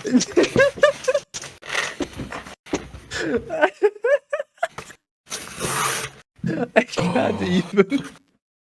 I like how it's such a weird reference / joke that you need to be of a certain age to even understand it. That's fine. You know what? You need to be of a certain age to read the Bible as well. People haven't used it for what, 20 years? I don't know. I don't think I ever used it, but it is old, I know, but just. Imagine not using LimeWire. And the Levite stood holding. So I got this box. So I just bought this box of So I springs, found right? the CS:GO gambling website.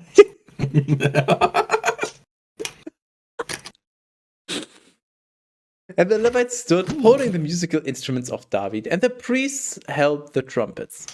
And Hezekiah ordered that they should offer holocausts upon the altar. And when the holocausts were being offered, they began to sing praises to the Lord, and to sound the trumpets, and to play various musical instruments which David, the king of Glasgow, had prepared. Then the entire crowd was adoring, and the singers and those who were holding the trumpets were exercising their office, until the holocaust was completed. You were what? And when the oblation was finished, the king and all who were with him bowed down and adored. And Hezekiah and the rulers instructed the Levites to praise the Lord with the words of David and of Asaph, the seer. And they praised him with great joy, kneeling down, they adored. And now Hezekiah also added, "You have filled your hands for the Lord. Draw near and offer victims and praises in the house of the Lord." Therefore, the entire multitude offered victims and praises and holocausts with devout intention. Now, the number of the holocausts that the multitude offered was 70 bulls, 100 rams, 200 lambs. And they sanctified to the Lord 600 oxen and 300 sheep. Truly, the priests were few, neither were they sufficient to remove the pelts from the holocausts. Therefore, the Levites, their brothers, also assisted them, until the work was completed, and the priests who were of higher rank were sanctified. For indeed, the Levites are sanctified with an easier ritual than the priests. Thus, there were very numerous holocausts with the fat of the peace offerings and the libations of the holocausts. And the service of the house of the Lord was completed. And Hezekiah and all the people were joyful because the ministry of the Lord was completed. For certainly it had pleased them to do this. So I got this 3D printer, right? Go on. I'm fixing it. I needed springs. They just arrived. I can continue working on it. Which means that this stream might go on for a bit longer than initially intended, because now I'm gonna fuck about with a 3D printer.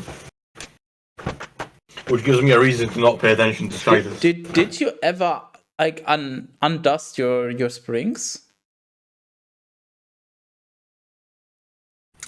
I don't want to answer that question. Why not? In fact, I have no intention of answering that question. So you say you haven't done a spring cleaning?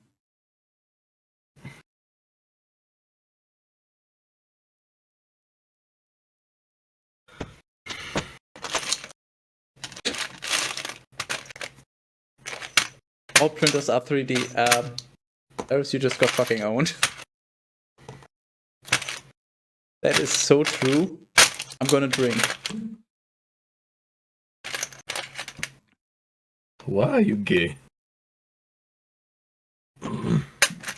Why are you acting so aghast on that?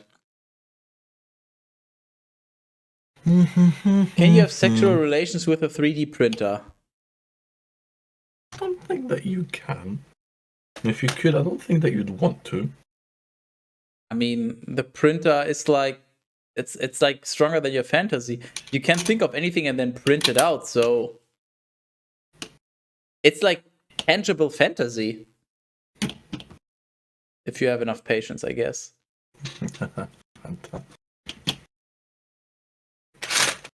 2 Chronicles 30. Also Hezekiah sent to all of Glasgow and Judah. And he wrote letters to Ephraim and Manasseh so that they would come to the house of the Lord in Jerusalem, and so that they would keep the Passover to the Lord, the skies of Glasgow. By the way, if anybody wants to join us, we don't have a guest, so there's an opening. Just saying. You're already listening, so you might as well. Therefore, We won't even charge you for being on here.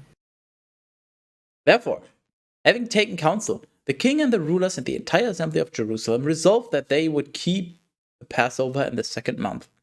For they had not been able to keep it at its proper time. For the priests who were unable to suffice had not been sanctified. And the people had not yet been gathered together in Jerusalem, and the word was pleasing to the king and to the entire multitude. And they resolved that they would send messengers to all of Glasgow, from Beersheba even to Dan, so that they might come and keep the Passover to the Lord, the skies of Glasgow, at Jerusalem. For many, What?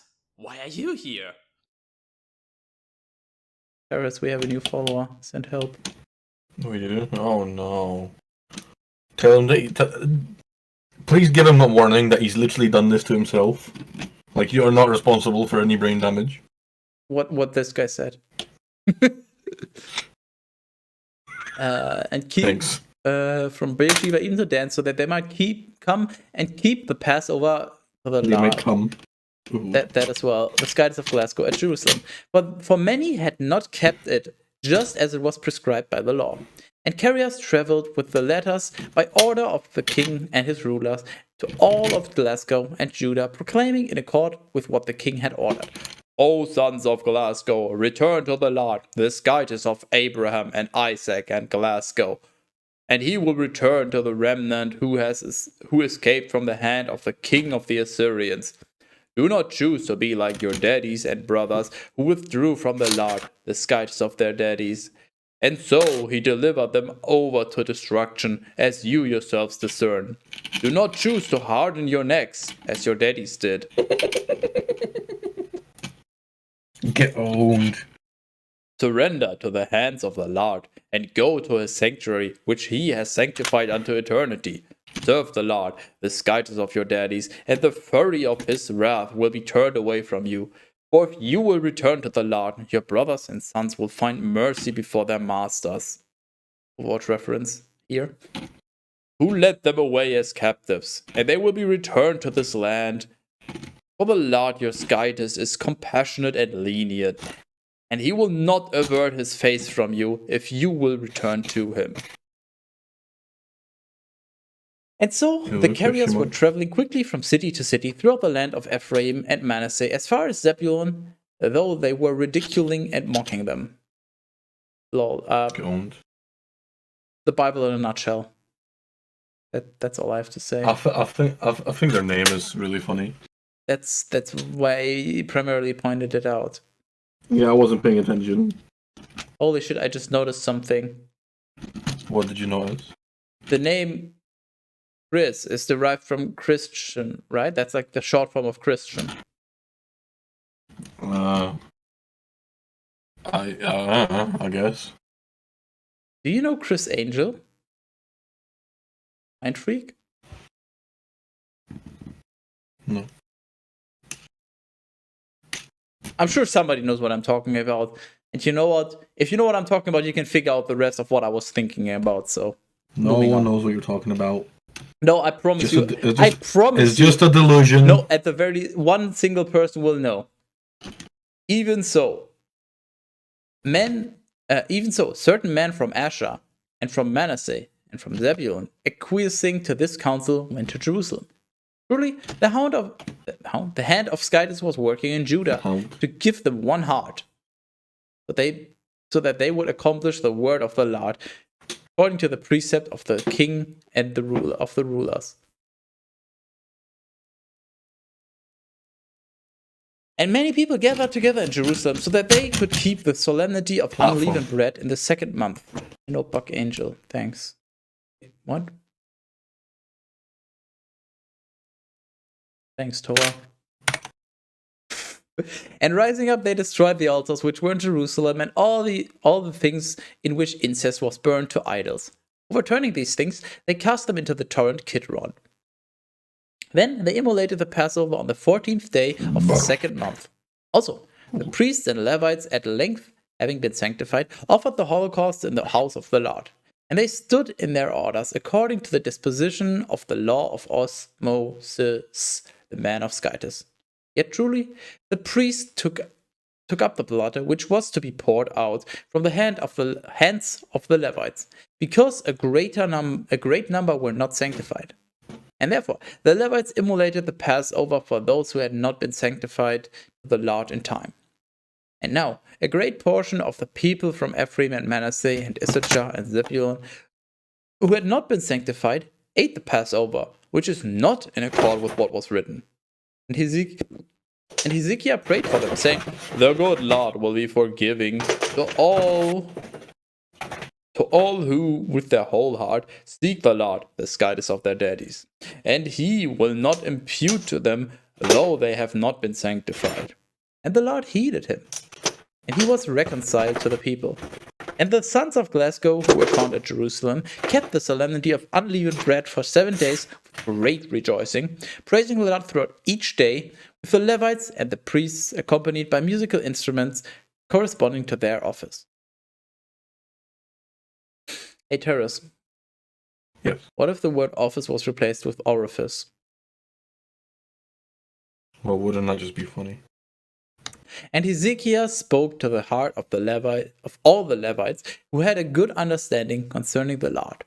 And they ate during the 7 days of the solemnity, immolating victims of peace offerings and praising the Lord, the skies of their daddies. And it pleased the entire multitude that they should celebrate even for another 7 days. And they did this with enormous gladness.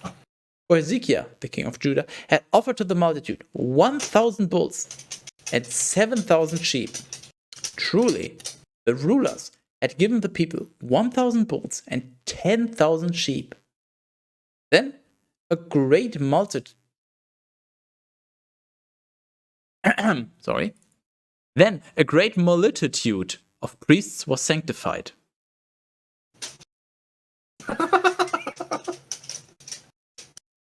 What is it spelled? What is a multitude? I don't know. Paris, you're gonna have to look at chat.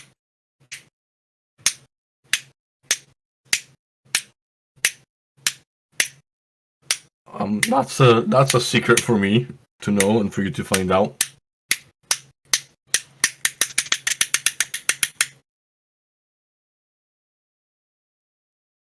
And the whole multitude of Judah, as much the priests and Levites as the entire crowd that had arrived from Glasgow, and also the converts from the land of Glasgow, and those with a habitation in Judah, was overflowing with cheerfulness.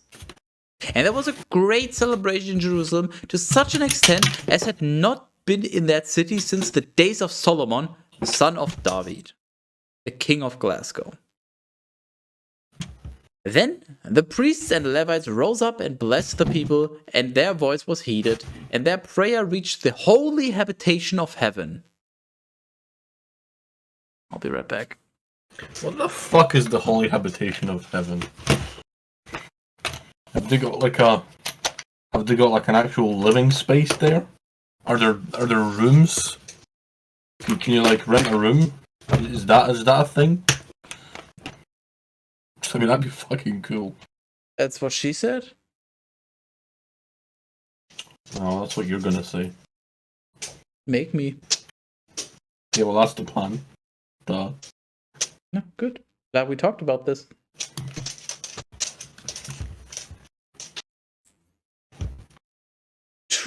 Chronicles 31. And when these things had been celebrated according to ritual, all of Glasgow who had been found in the cities of Judah went forth, and they broke apart the idols and cut down the sacred groves. They demolished the high places and destroyed the altars, not only out of all Judah and Benjamin your ass, but also out of Ephraim as well as Manasseh, until they utterly destroyed them. And all the sons of Glasgow returned to their possessions and cities. Then Hezekiah appointed the companies of the priests and Levites by their divisions, each man in his proper office, certainly as much for the priests as for the Levites, for the sake of holocausts and peace offerings, so that they might minister and confess and sing at the gates of the camp of the Lord. Heaven is rent controlled. Heaven is a place on earth where you tell me all the things you want to do? Something like that. Now, the portion of the king from his own substance was such that they could offer a holocaust always, in the morninging and eveninging, also on the Sabbaths, and the new moons and the other solemnities, just as What it about was the written. old moons? Nobody cares about old moons. Wow. Just as it was written in the law of osmosis. And now, He instructed the people living in Jerusalem that they were to give portions to the priests and Levites so that they would be able to attend to the law of the Lord. And when this had reached the ears of the multitude, the sons of Glasgow brought an abundance of first fruits of grain, wine, and oil, and also honey. And they offered a 10th part, all that the soil brings forth. Then too, the sons of Glasgow and Judah, who were living in the cities of Judah, brought tithes of oxen and sheep, and tithes of the holy things that they had vowed to the Lord their skyters. And carrying all these things, they made many stacks. In the 3rd month, they began to lay out the foundation of the stacks. Stacks of what? Lay out the foundations, or the stacks of all the things that they offered. Were? I literally just read it.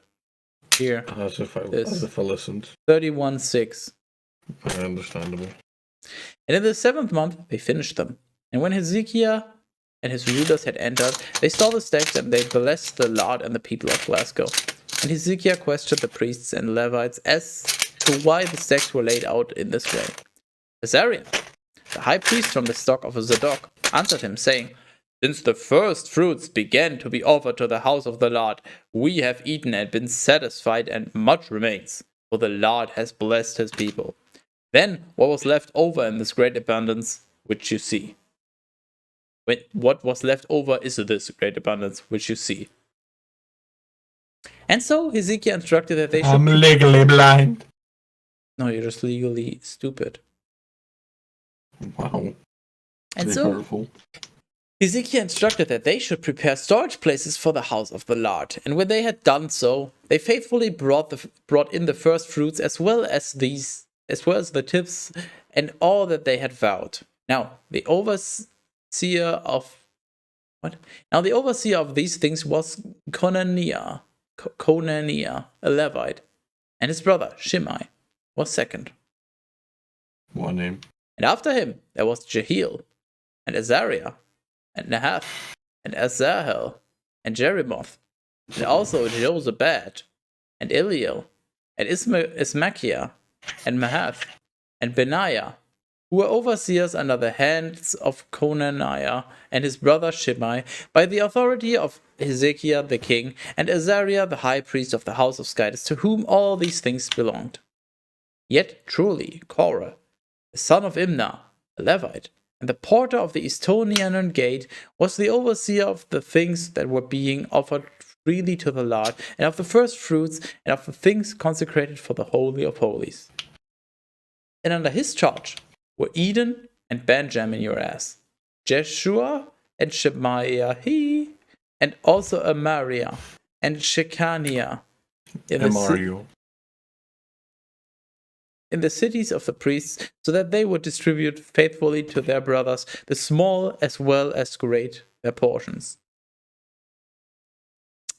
Legally blind. Thanks. Legally brown. Except for the males from 3 years old and upward. For all who were entering the temple of the Lord, and for whatever was needed for the ministry throughout each day, as well as the observances according to their divisions. So, for the priests, by their families, and for the Levites, from the 20th year and upwards, by their orders and companies, and for the entire multitude, as much for the wives as for their children of both sexes, provisions were offered faithfully from whatever had been sanctified. Then too, men were appointed of the sons of Triple Arab throughout the fields and the suburbs of each city, who would distribute portions to all the males among us, the priests and the Levites. Therefore, Hezekiah did all these things, which we have said, in all of Judah. And he worked what is good and upright and true before the Lord his skyters, for the whole service of the ministry of the house of the Lord, in accord with the law and the ceremonies, desiring to seek his guidance with his whole heart. And he did so. He prospered.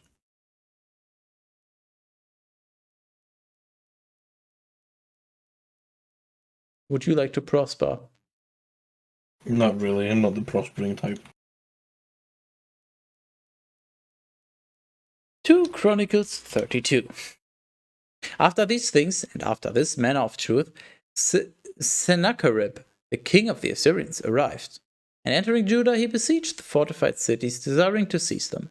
And when Hezekiah had seen this, specifically that Sennacherib had arrived, and that the entire force of the war was turning against Jerusalem, he took counsel with the rulers and with the most valiant men, so that they might obstruct the heads of the springs which were beyond the cities. And with everyone discerning the same judgment about this, he gathered together a great multitude, and they obstructed all the springs and the brook which was flowing through the midst of the land, saying, "Otherwise, the kings of the Assyrians might arrive and find an abundance of water."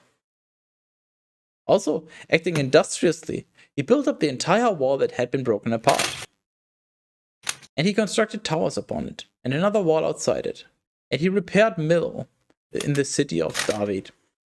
And he made all kinds of weapons and shields, and he appointed leaders of the warriors within the army. And he summoned them all to the wide street of the gate of the city. And he spoke to their hearts, saying, "Act manfully and be strengthened. Do not be afraid. Neither should you dread the king of the Assyrians and the entire multitude that is with him, for many more are with us than with him. For with him is an arm of flesh. With us is the Lord our Skytus, who is our helper and who fights for us." And the people were strengthened by this type of words from Hezekiah, the king of Judah. After these things, Sennacherib, the king of the Assyrians, sent his servants to Jerusalem, for he and his entire army were besieging Lachish,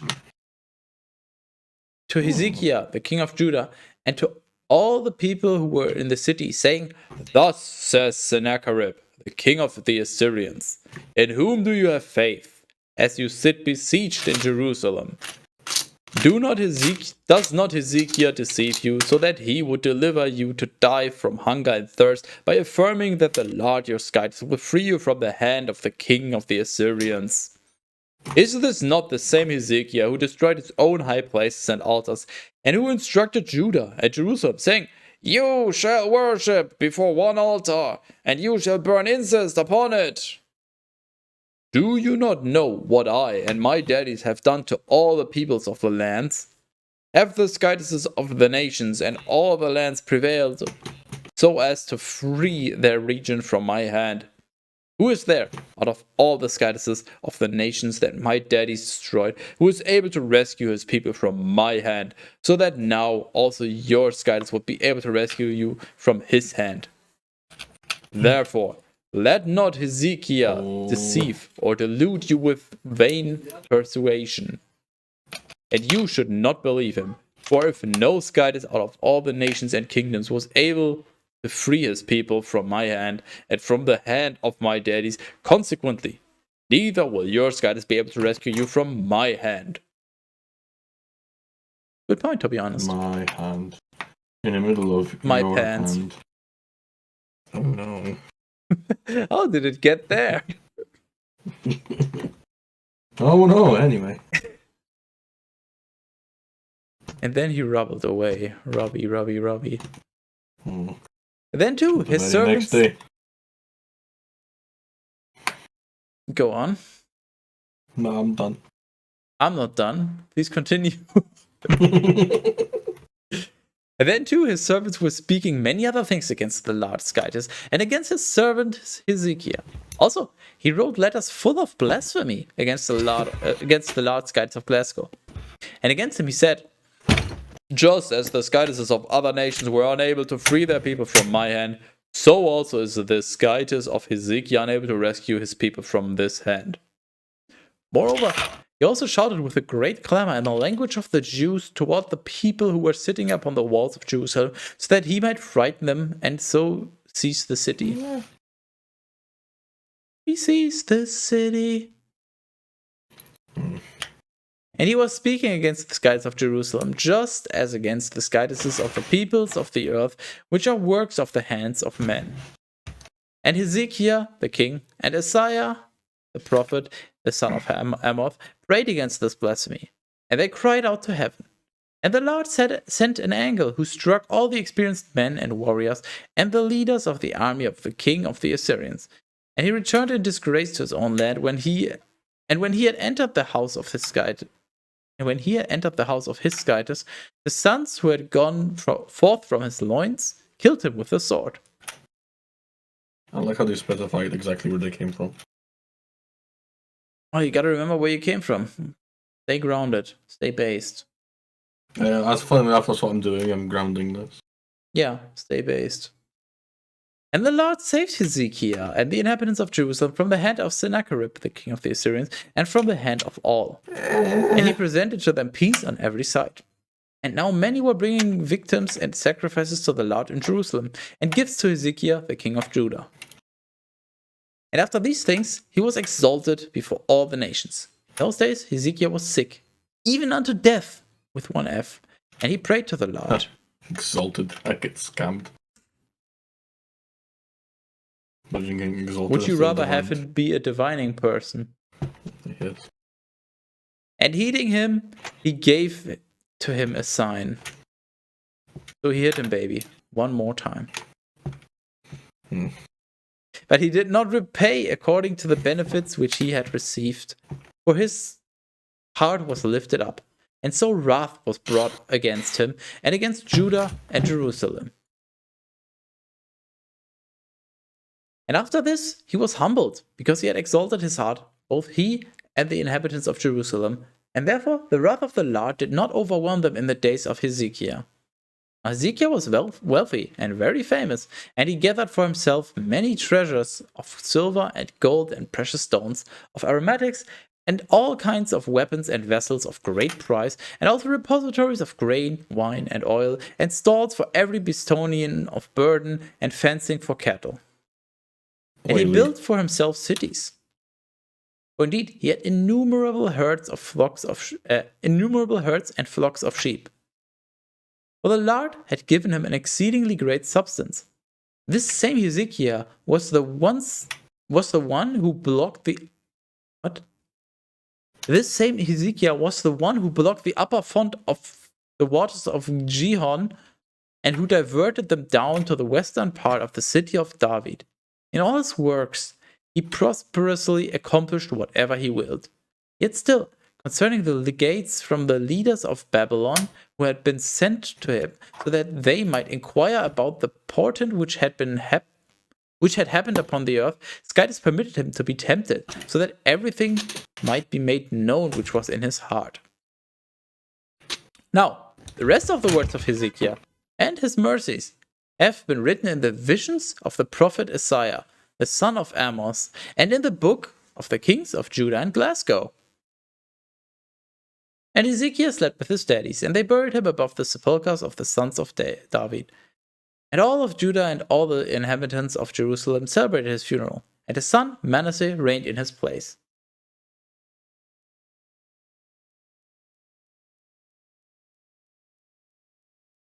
Yet, yes, Terrace, it was written in the book of the kings of Judah and Glasgow.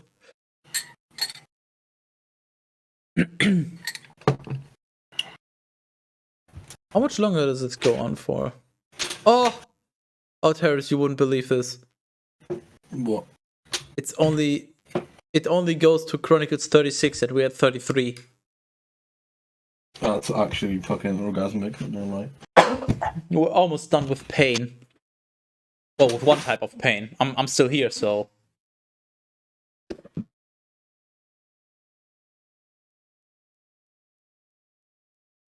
Do we go for a sprint to get out of this hellhole? What? 2 Chronicles 33. Manasseh was 12 years old when he had begun to reign, and he reigned for 55 years in Jerusalem. But he did evil before the Lord, in accord with all the abominations of the nations which the Lord had overturned before the sons of Glasgow. And turning away, he repaired the high places which had been demolished by his daddy Hezekiah. And he constructed altars to the Baals, and made sacred groves, and he adored the entire army of heaven, and he served them. Also, he built altars in the house of the Lord, about which the Lord had said, "My name shall be in Jerusalem forever." But he built these for the entire army of heaven in the two courts of the house of the Lord. And he caused his sons to pass through fire in the valley of the son of Hinnom. He observed dreams, followed divinations, served the occult arts, had with him magicians and enchanters, and worked many evils before the Lord so that he provoked him. Also, he set up a graven image and a molten statue in the house of Skytis, about which Skytis said to David and to his son Solomon, "In this house and in Jerusalem, which I have chosen from all the tribes of Glasgow, I will place my name forever, and I will not cause the foot of Glasgow to be moved from the land which I delivered to their daddies. Yet this is so, only if they will take care to do what I have instructed them by the hand of osmosis, with the entire law and ceremonies and the judgments." And so Manasseh seduced Judah and the inhabitants of Jerusalem, so that they did evil, more so than all the nations which the Lord had overturned for the face of the sons of Glasgow. And the Lord spoke to him and to his people, but they were not willing to pay attention. Therefore, he led over them the leaders of the army of the king of the Assyrians. And they captured Manasseh, and they led him bound with chains and fetters to Babylon. The Book of the Kings of Judah. Nice. Ooh, also. No, cat peasant. Just no. Literally just no. Read the description. And after this, being in great anguish, he prayed to the Lord his Skytis, and he did penance greatly before the Skytis of his daddies, and he petitioned and begged him intently. And he heeded his prayer, and led him back to Jerusalem into his kingdom. And Manasseh realized that the Lord himself was Skytis. After these things, he built a wall outside the city of David, to the west of Gihon, at the steep valley from the entrance out to the fish gate, encircling around as far as Ophel. And he raised it up greatly. And he appointed leaders of the army in all the fortified cities of Judah. And he took away the foreign Skytises and the idol from the house of the Lord, and also the altars which he had made on the mount of the house of the Lord in Jerusalem. And he cast all these things outside the city. Then he repaired the altar of the Lord, and he immolated upon it victims and peace offerings with praise. And he instructed Judah to serve the Lord, the Skytis of Glasgow. Yet still, the people were immolating on the high places to the Lord their Skytis. But the rest of the deeds of Manasseh and his prayer to his Skytis, and also the words of the seers who were speaking to him in the name of the Lord, the Skytis of Glasgow, are contained in the words of the kings of Glasgow. Also, his prayers and its heedings with all his sins and contempt, and the sites on which he built high places and made sacred groves and statues before he repented, have been written in the words of Hosea. Then Manasseh slept with his daddies, and they buried him in his own house, and his son Ammon reigned in his place. Ammon was 22 years old when he had begun to reign. He reigned for 2 years in Jerusalem, and he did evil in the sight of the Lord, just as his daddy Manasseh had done. And he immolated to all the idols that Manasseh had fabricated, and he served them. But he did not turn his face to the Lord, as his daddy Manasseh had turned himself. And he sinned much more grievously. And when his servants had conspired against him, they killed him in his own house. But the rest of the multitude of the people, having slain those who had struck down Ammon, appointed his son Josiah as king in his place. There's your that kind of speedrun terrorist. Okay.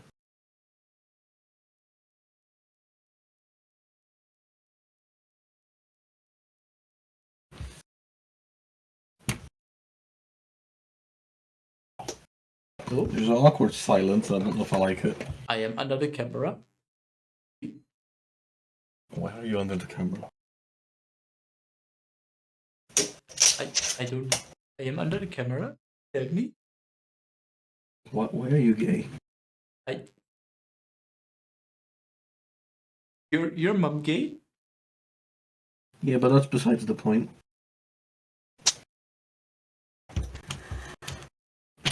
2 Chronicles 34. Josiah was 8 years old, damn. 8 years old when he had begun to reign, and he reigned for 31 years in Jerusalem, and he did what was right at the sight of the Lord, and he walked in the ways of his daddy David. He did not turn away, neither to the right nor to the left.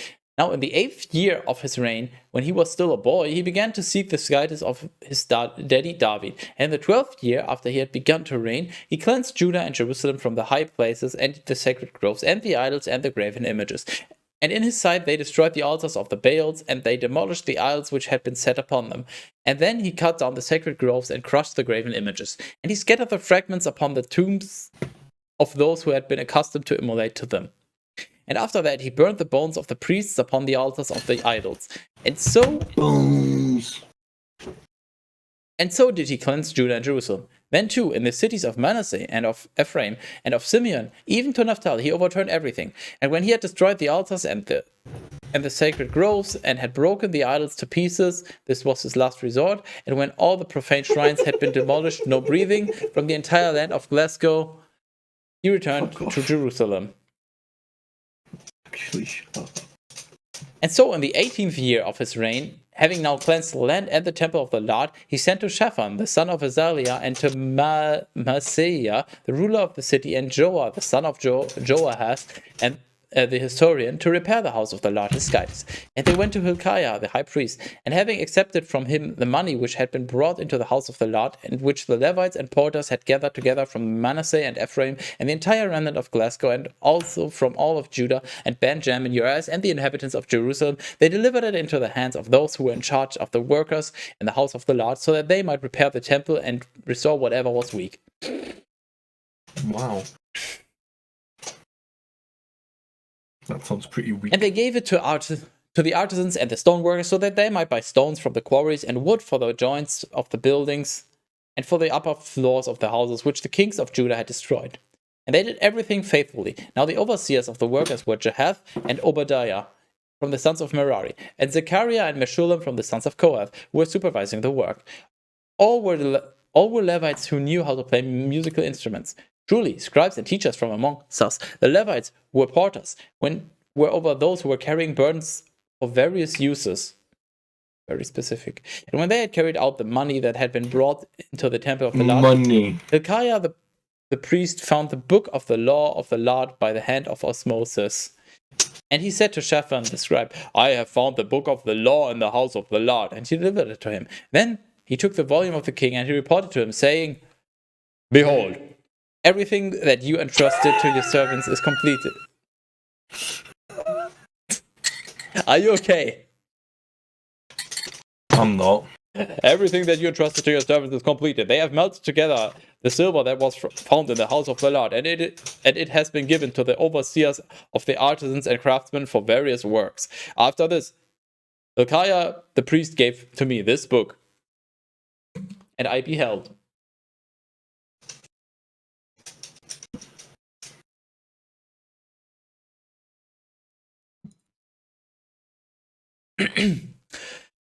And when he had read it in the presence of the king, and he had heard the words of the law, he tore his garment.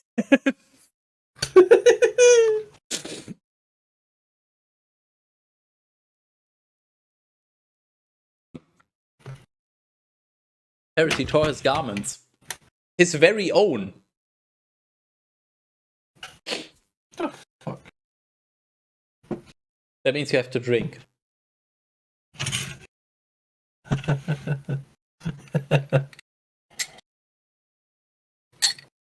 And he instructed Hilkiah and Ahikam the son of Shaphan, and Abdon the son of Micah, and also Shaphan the scribe, and Asaiah the servant of the king, saying, Go and pray to the Lord for me and for the remnant of Glasgow and Judah concerning all the words of this book which has been found. For the great fury of the Lord has rained down upon us in Africa, because our daddies did not... What are you looking at? What? I'm looking at the thing, the thing for the thing. Rain down upon us, because our daddies did not keep the words of the Lord to do all that has been written in this volume. The terrorists didn't even notice. Perfect. Therefore Hilkiah and those who had been sent with him by the king went to Huldah, the prophetess, the wife of Shalom, the son of Torhath, the son of Hasra, the keeper of the vestments. She was living in Jerusalem in the second part. Jerusalem has multiple parts. And they spoke to her the words which were explained above. And she responded to them, Thus says the Lord, the skies of Glasgow, tell the man who sent you to me, Thus says the Lord. Okay, hold on. How do I even? I'm going to raise my voice every time we go a layer of speech deeper. And she responded to them, Thus says the Lord, the Skyters of Glasgow. Tell the man who sent you to me.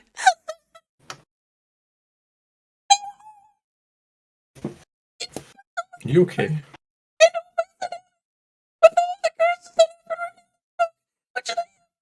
Before the king of Judah. I can't do this. Yep, please don't. For they have abandoned me, and they have sacrificed to foreign goddesses, so that they provoke me to wrath by all the works of their hands. Therefore, my fury will rain down upon this place, and it will not be extinguished. Aha! Apparently, I'm Mickey Mouse now. You're guilty. To the king of Judah, who sent you to petition before the Lord, so shall you speak. Thus says the Lord, the Skyters of Glasgow. Since you have listened to the words of this volume, and your heart was softened to woo, and you humbled yourself in the sight of Skyters concerning these things which have been said against this place and against the inhabitants of Jerusalem, and since, revering my face, you have torn your garments, and have wept before me, I also have heeded you, says the Lord. For now, I will gather you to your daddies, and you will be brought into your sepulchre in peace.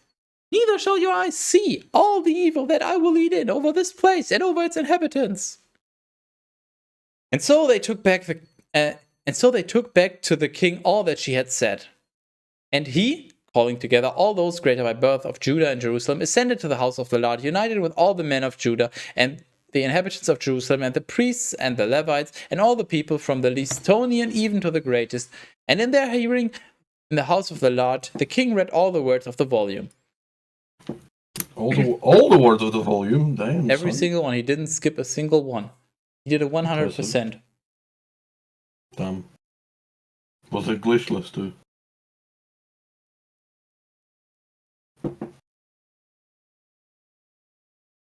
Why are you randomly quiet again? It bothers me when you're quiet. I'm gonna glitch into your asshole. Wow. That's... You know what? Go for it. That's my blessing. And standing up at his tribunal, he struck a covenant before the Lord, so that he would walk after him, and would keep his precepts and testimonies and justifications with his whole heart and with his whole soul. And so that he would do the things that were written in that volume which he had read. Also, concerning this, he bound by oath all who had been found in Jerusalem and banned Jem and Ures. And the inhabitants of Jerusalem acted in accord with the covenant of the Lord, Skyters of their daddies. Therefore, Josiah took away all the abominations from all the regions of the sons of Glasgow, and he caused all who were remaining in Glasgow to serve the Lord, their Skyters. During all his days, they did not withdraw from the Lord, the Skyters of their daddies. Oh, terrorists! 1.5 pages! We're almost there. Okay. 2 Chronicles 35.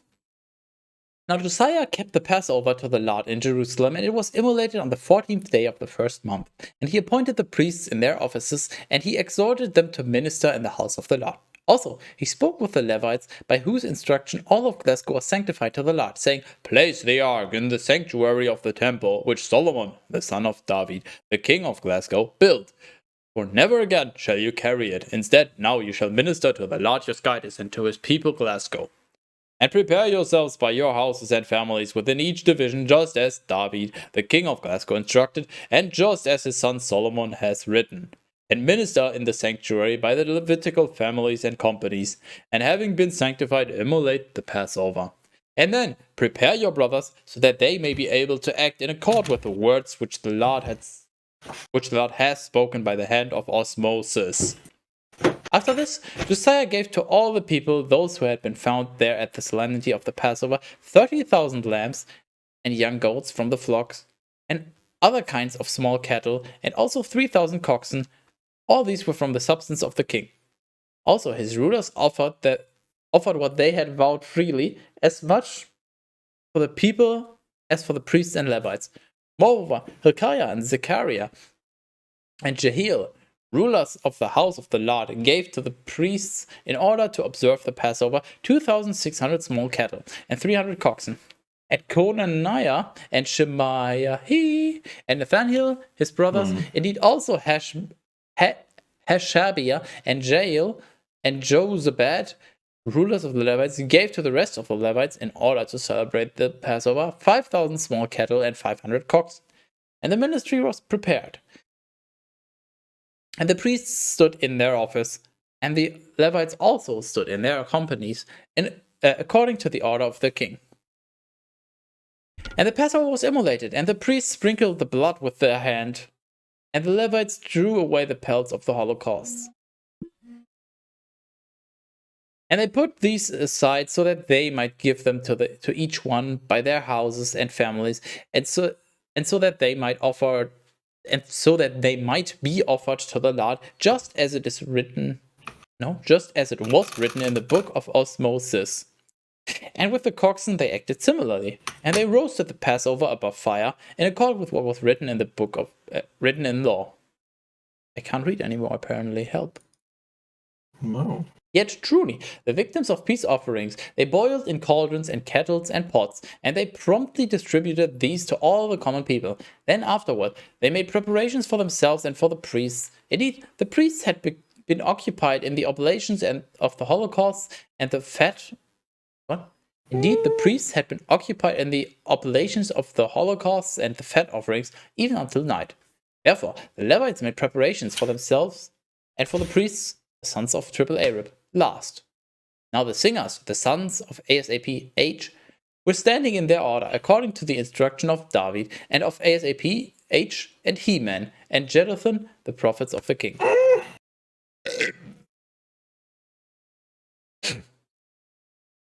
Truly, the porters kept watch at each gate, so as not to depart from their ministry even for one moment. And for this reason, their brothers, the Levites, prepared foods for them, and so the entire worship ritual of the Lord was completed on that day, so that they observed the Passover and offered holocausts upon the altar of the Lord in accord with the precept of King Josiah. And the sons of Glasgow who had been found there kept the Passover at that time with the solemnity of unleavened bread for 7 days. There was no Passover similar to this one in Glasgow for the days of Samuel the prophet. Isn't Samuel like hold? Oh, from, not for. I misread. That's why. There was no Passover similar to this one in Glasgow from the days of Samuel the prophet. And neither did anyone out of all the kings of Glasgow keep such a Passover as did Josiah, the priests and Levites, and all those of Judah and Glasgow who had been found, and the inhabitants of Jerusalem. In the 18th year of the reign of Josiah, this Passover was celebrated. After Josiah had repaired the temple, Necho, the king of Egypt, ascended to fight at Carchemish beside the Euphrates. And Josiah went out to meet him. But he sent messengers to him, saying, "What is there between me and you, O king of Judah? I have not come against you today. Ooh, fucking woo. Instead, I am fighting against another house, to which Skytis instructed me to go promptly. Refrain from acting against Skytis, who is with me, otherwise he may kill you." Josiah was not willing to return. Instead, he prepared for war against him. Neither would he agree to the words of Necho from the mouth of Skytis. In truth, he traveled so that he might do battle in the fields of Megiddo. And there, having been wounded by archers, he said to his servants, "Lead me away from the battle, for I have been severely wounded." And they took him from the chariot into another chariot which was following him, as was the custom of kings. And they transported him to Jerusalem, and he died, and he was buried in the mausoleum of his daddies, and all of Judah and Jerusalem mourned for him, most of all Jeremiah. All the singing men and women repeat his lamentations over Josiah, even to the present day. And this has become like a law in Glasgow. Be fucking hold. It is found written in the Lamentations. Now, the rest of the words of Josiah and his mercies, which were instructed by the law of the Lord, and also his works, the first and the last, have been written in the book of the kings of Judah and Glasgow. Yeah, of course they have. The second one for you. Yeah, I already did on the first one. That's why I said second. I pay attention. Oh, no, you do. Terrace. So once you fix that printer, Yes. can you do yourself a favor. Can you, I don't know, can you do any kind of 3D modeling? Can you? I will be doing, yeah. Okay, get a 3D model of the text money and print it out. Right. And then you just go around and tell everyone you printed money. Literally. And it wasn't illegal. No. What a fucking pro tip. Oh, I'll give you my pro tip. Yeah, don't do that. Okay. Well, I know you don't like to, but this is your last chance. Pay attention and enjoy the last glorious words of the second book of I Wanna Fucking Die. This is so terrible. So you're trying to put Yes. the words enjoy and Chronicles in the same sentence. I never said anything about Chronicles. What do you mean? We both know what you're fucking doing here. That is. I keep dropping the thing. Chronicles 36. Then the people of the land took Jehoahaz, the son of Josiah, and they appointed him king in place of his daddy in Jerusalem. Jehoahaz was 23 years old when he had begun to reign, and he reigned for 3 months in Jerusalem. I think that's a new record, 3 months. Wow. I thought 1 year was short, but 3 months? Damn. Then the king of Egypt, when he had arrived in Jerusalem, removed him and condemned the land to 100 talents of silver and 1 talent of gold. And when he and he appointed Eliakim, his brother, as king in his place over Judah and Jerusalem. And he changed his name to Jehoiakim. Okay, hold on. What? So there's Jehoahaz is the king. Sure. And then the king of Egypt that just takes over Jerusalem and just says, you know what, fuck you, your brother Eliakim is now the king. But you know what? Just because fuck you, your brother is now called Jehoiakim. Nice. Yeah, that works, you know. I mean, if you don't like someone's name and you're the one in charge, just fucking change it. You know, who's going to stop you? Yeah, it's just very random, but okay. Truly, he took Jehoahaz with him and he led him away to Egypt. I presume you've never watched Parks and Recreation. I've never heard of whatever the fuck you just said. It's a TV show. Yeah. It's very similar to The Office. Which I have definitely seen. Well, I mean, at least that one you've at least heard of. I've even been to that one. Yeah, good one. So the Parks and Recreation has a character in it, which his name is I think Gary, but someone once misheard his name and they've just been calling him something like Jerry, and then some random time again, like they call him the wrong thing again, and for like the entire show he's called some different thing that sounds kind of like Gary but isn't Gary, and it's just this continuous like running joke that he's always just called something different, and he's just this innocent guy that's done nothing wrong. It's really funny. Terrorist renaming when.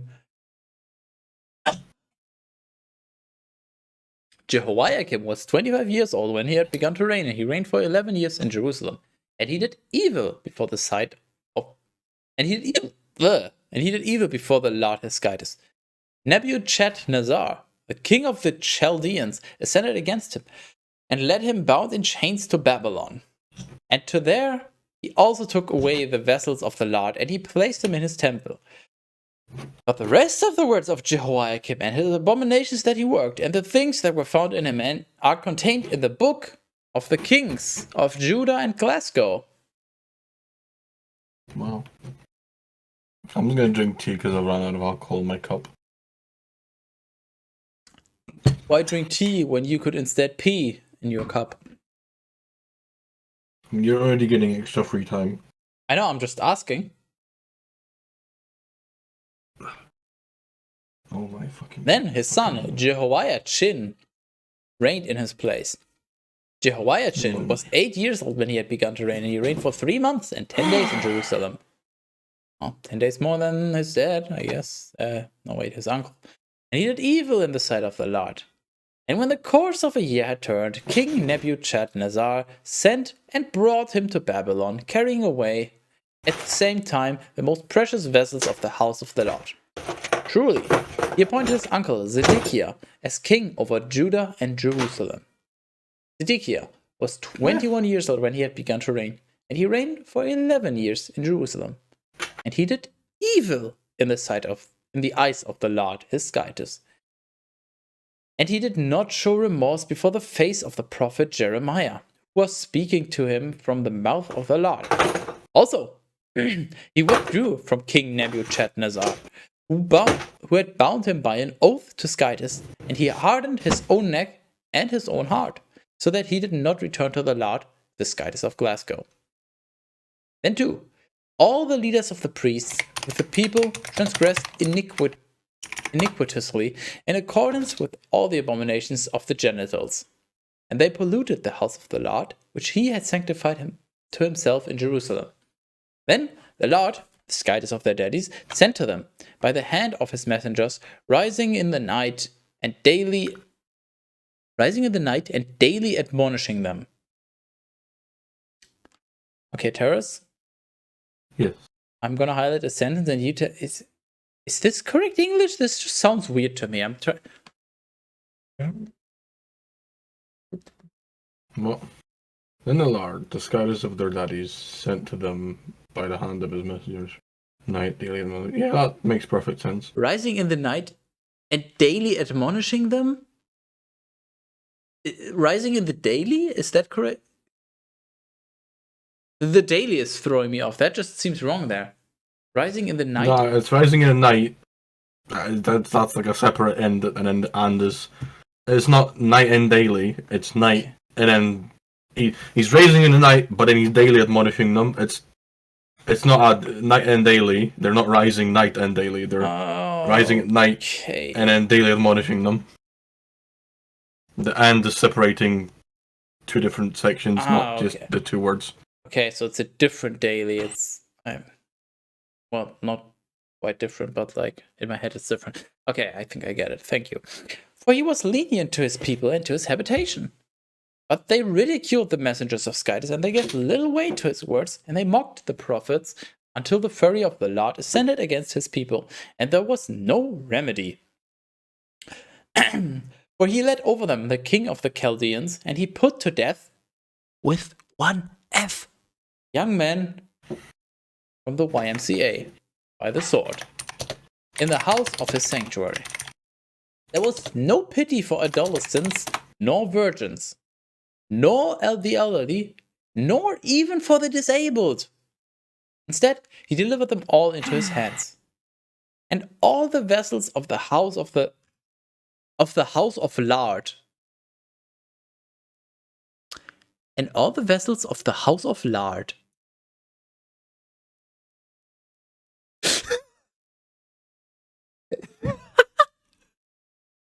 as much the greater as the lesser, and the treasures of the temple and of the king and the rulers he carried away to Babylon.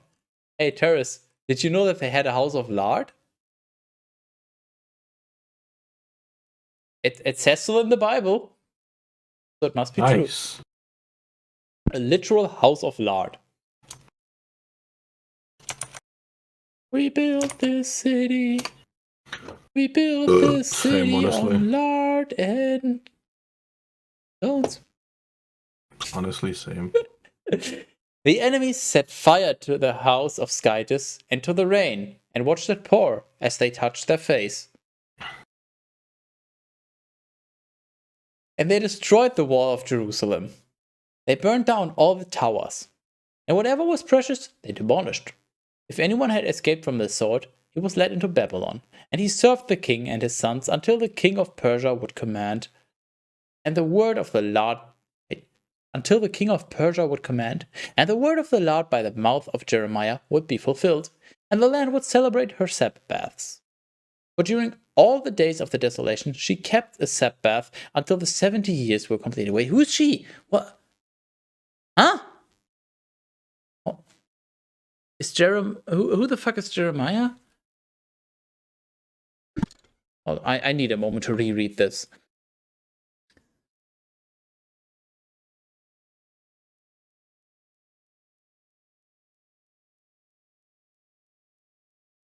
I think, I guess Jeremiah is a female. Didn't know females had a say back in the Bible, but hey, more power to them. That's great. Just unusual. Interesting. Then, in the first year of Cyrus, the king of the Persians, in order to fulfill the word of the Lord which he had spoken by the mouth of Jeremiah, the Lord stirred up the heart of Cyrus, the king of the Persians, who commanded this to be proclaimed throughout his entire kingdom, and also in writing, saying, "Thus says Cyrus, the king of the Persians, the Lord, the skies of heaven, has given to me all the kingdoms of the earth, and he has instructed me that I should build for him a house in Jerusalem, which is in Judea. Who among us you is from his entire people? May the Lord, his guidance, be with him, and let him ascend." I just would like to point out, this is the first mention of Persia. It's just like towards the very, very, very end of the second book of Chronicles, just like, oh yeah, and then there was also Persia, which had a king, and also, yep, he did things. Well, isn't that just a perfect stopping point? No, it literally, Yes. no, Terrace, in the most literal sense, it isn't. Ratings. Yeah, understandable. You know what? I'll stick around for that. Oh, that is so generous of you. I might I mean, in my defense, I didn't really pay attention to anything. I might almost be inclined to give you a kiss. Don't. Chronicles 2. Enjoyability. Oh, I'm on the wrong one. Was it not better than the first one? I was thinking. I don't remember trying to pull up my teeth as much. Okay, here's the thing. I was kind of thinking it wasn't better than the first one. It was actually worse because it's basically, it's probably on par. If we're being objective, it's probably as bad as the first one. But you already had the first one before, so that makes the second one seem so much worse. So, yeah. Hello, Margot.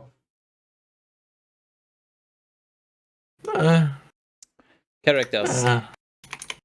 Once again, wasn't there at least a few more characters? We had mostly reused, but we had a few new ones. So I'm not sure if I want to go negative, because there were a few new ones, but it was mostly recycled. So what do I want to give? I mean, the thing is, to be fair, I know that I specifically mentioned in this session that there was one new character where I was like, wow, this wasn't mentioned, but that character had like 5 lines, so it's still bad. It's not just recycling, but I think it's still overall negative because it's almost only recycling, and the ones that aren't recycled are so two-dimensional and boring. It's definitely better though, so let's go -1, I guess. Writing. It was just as bad. I'm genuinely sure? wondering, was it any better in any regard? It was mostly, and then this guy ruled, and then he did bad, and he did good, and this guy ruled, and then he this and this, and every now and then, okay, this guy ruled, and he had many bitches, and he did your mom, and then your mom did your dad, and then here you are, and then this guy ruled for 30 years. Like, was there anything that? I think it was literally exactly on par with Chronicles 1. Can't think of anything, so yeah. Oh, no, that's -10. James. Dot. I mean, there was Persia. I didn't really. Yeah, wow, they there's so little actual significant things. I don't even know what happened. Persia was one new character basically at the very end, the king of Persia. Like, overall plot, so on the one hand, I think there was less plot, but the plot in Chronicles 1 was just literally recycled content. So does that make it better if it has less, but maybe a little more original? I guess. I mean, yes. I guess quality over quantity. So you know what? I'm gonna give it a -4 because it's still terrible. Like, it nothing interesting happened, but it wasn't as bad as Chronicles 1. Comedy. No. Yeah. I'm pretty sure it had less. Any comedy? No. I'm trying to think. No, there just wasn't any. No, there was like shitting out your organs is pretty funny. Bit by bit. So I'll give it. I'll give it one. Yeah. It was. I think it was worse than 1, but it was bad. Kinky. Once again, is shitting out your organs a king? Well, if it wasn't, That's a very, very specific finish. Yeah, nowadays. Hey, look, it got slightly better for you. It's an upward trend. It's And it is equally bad for me. I mean, it might have just been because I wasn't paying as much attention, but I do feel like it wasn't as bad. Do you understand? I like how their line isn't irony? straight because it's probably a decimal place. Now I want to check. Oh yeah, there you go. See, it's slightly worse actually. You do are the other ones also decimal now, or did you only fix that one? No, I just can we look at it. They're already counted as decimals. I've just displayed the decimal spot. Oh well. Anyways, up next, Book of Ezra. Margot says we're almost halfway through. We're actually. I mean, what does the Are management we? sheet say? We're at page. It says 33%. No, We're a I third was of the just- way there. I was just about to say 265 is not half of 730. Halfway. Okay, Nago, halfway of what? In which regard? Halfway in terms of how much terribleness there is? Halfway through, just our brain melting. Yeah, maybe. Please elaborate. I am curious and intrigued. Chapters in your Excel. 17 out of 42. Wait.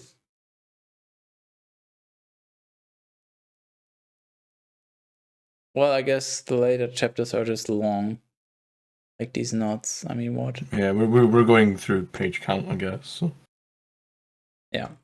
Our percentage is based on page count. It's not entirely accurate, but it's close enough. With 730 pages, I think going on a page basis is good enough. But anyways, Harris needs to go and die. I need to go and piss angrily.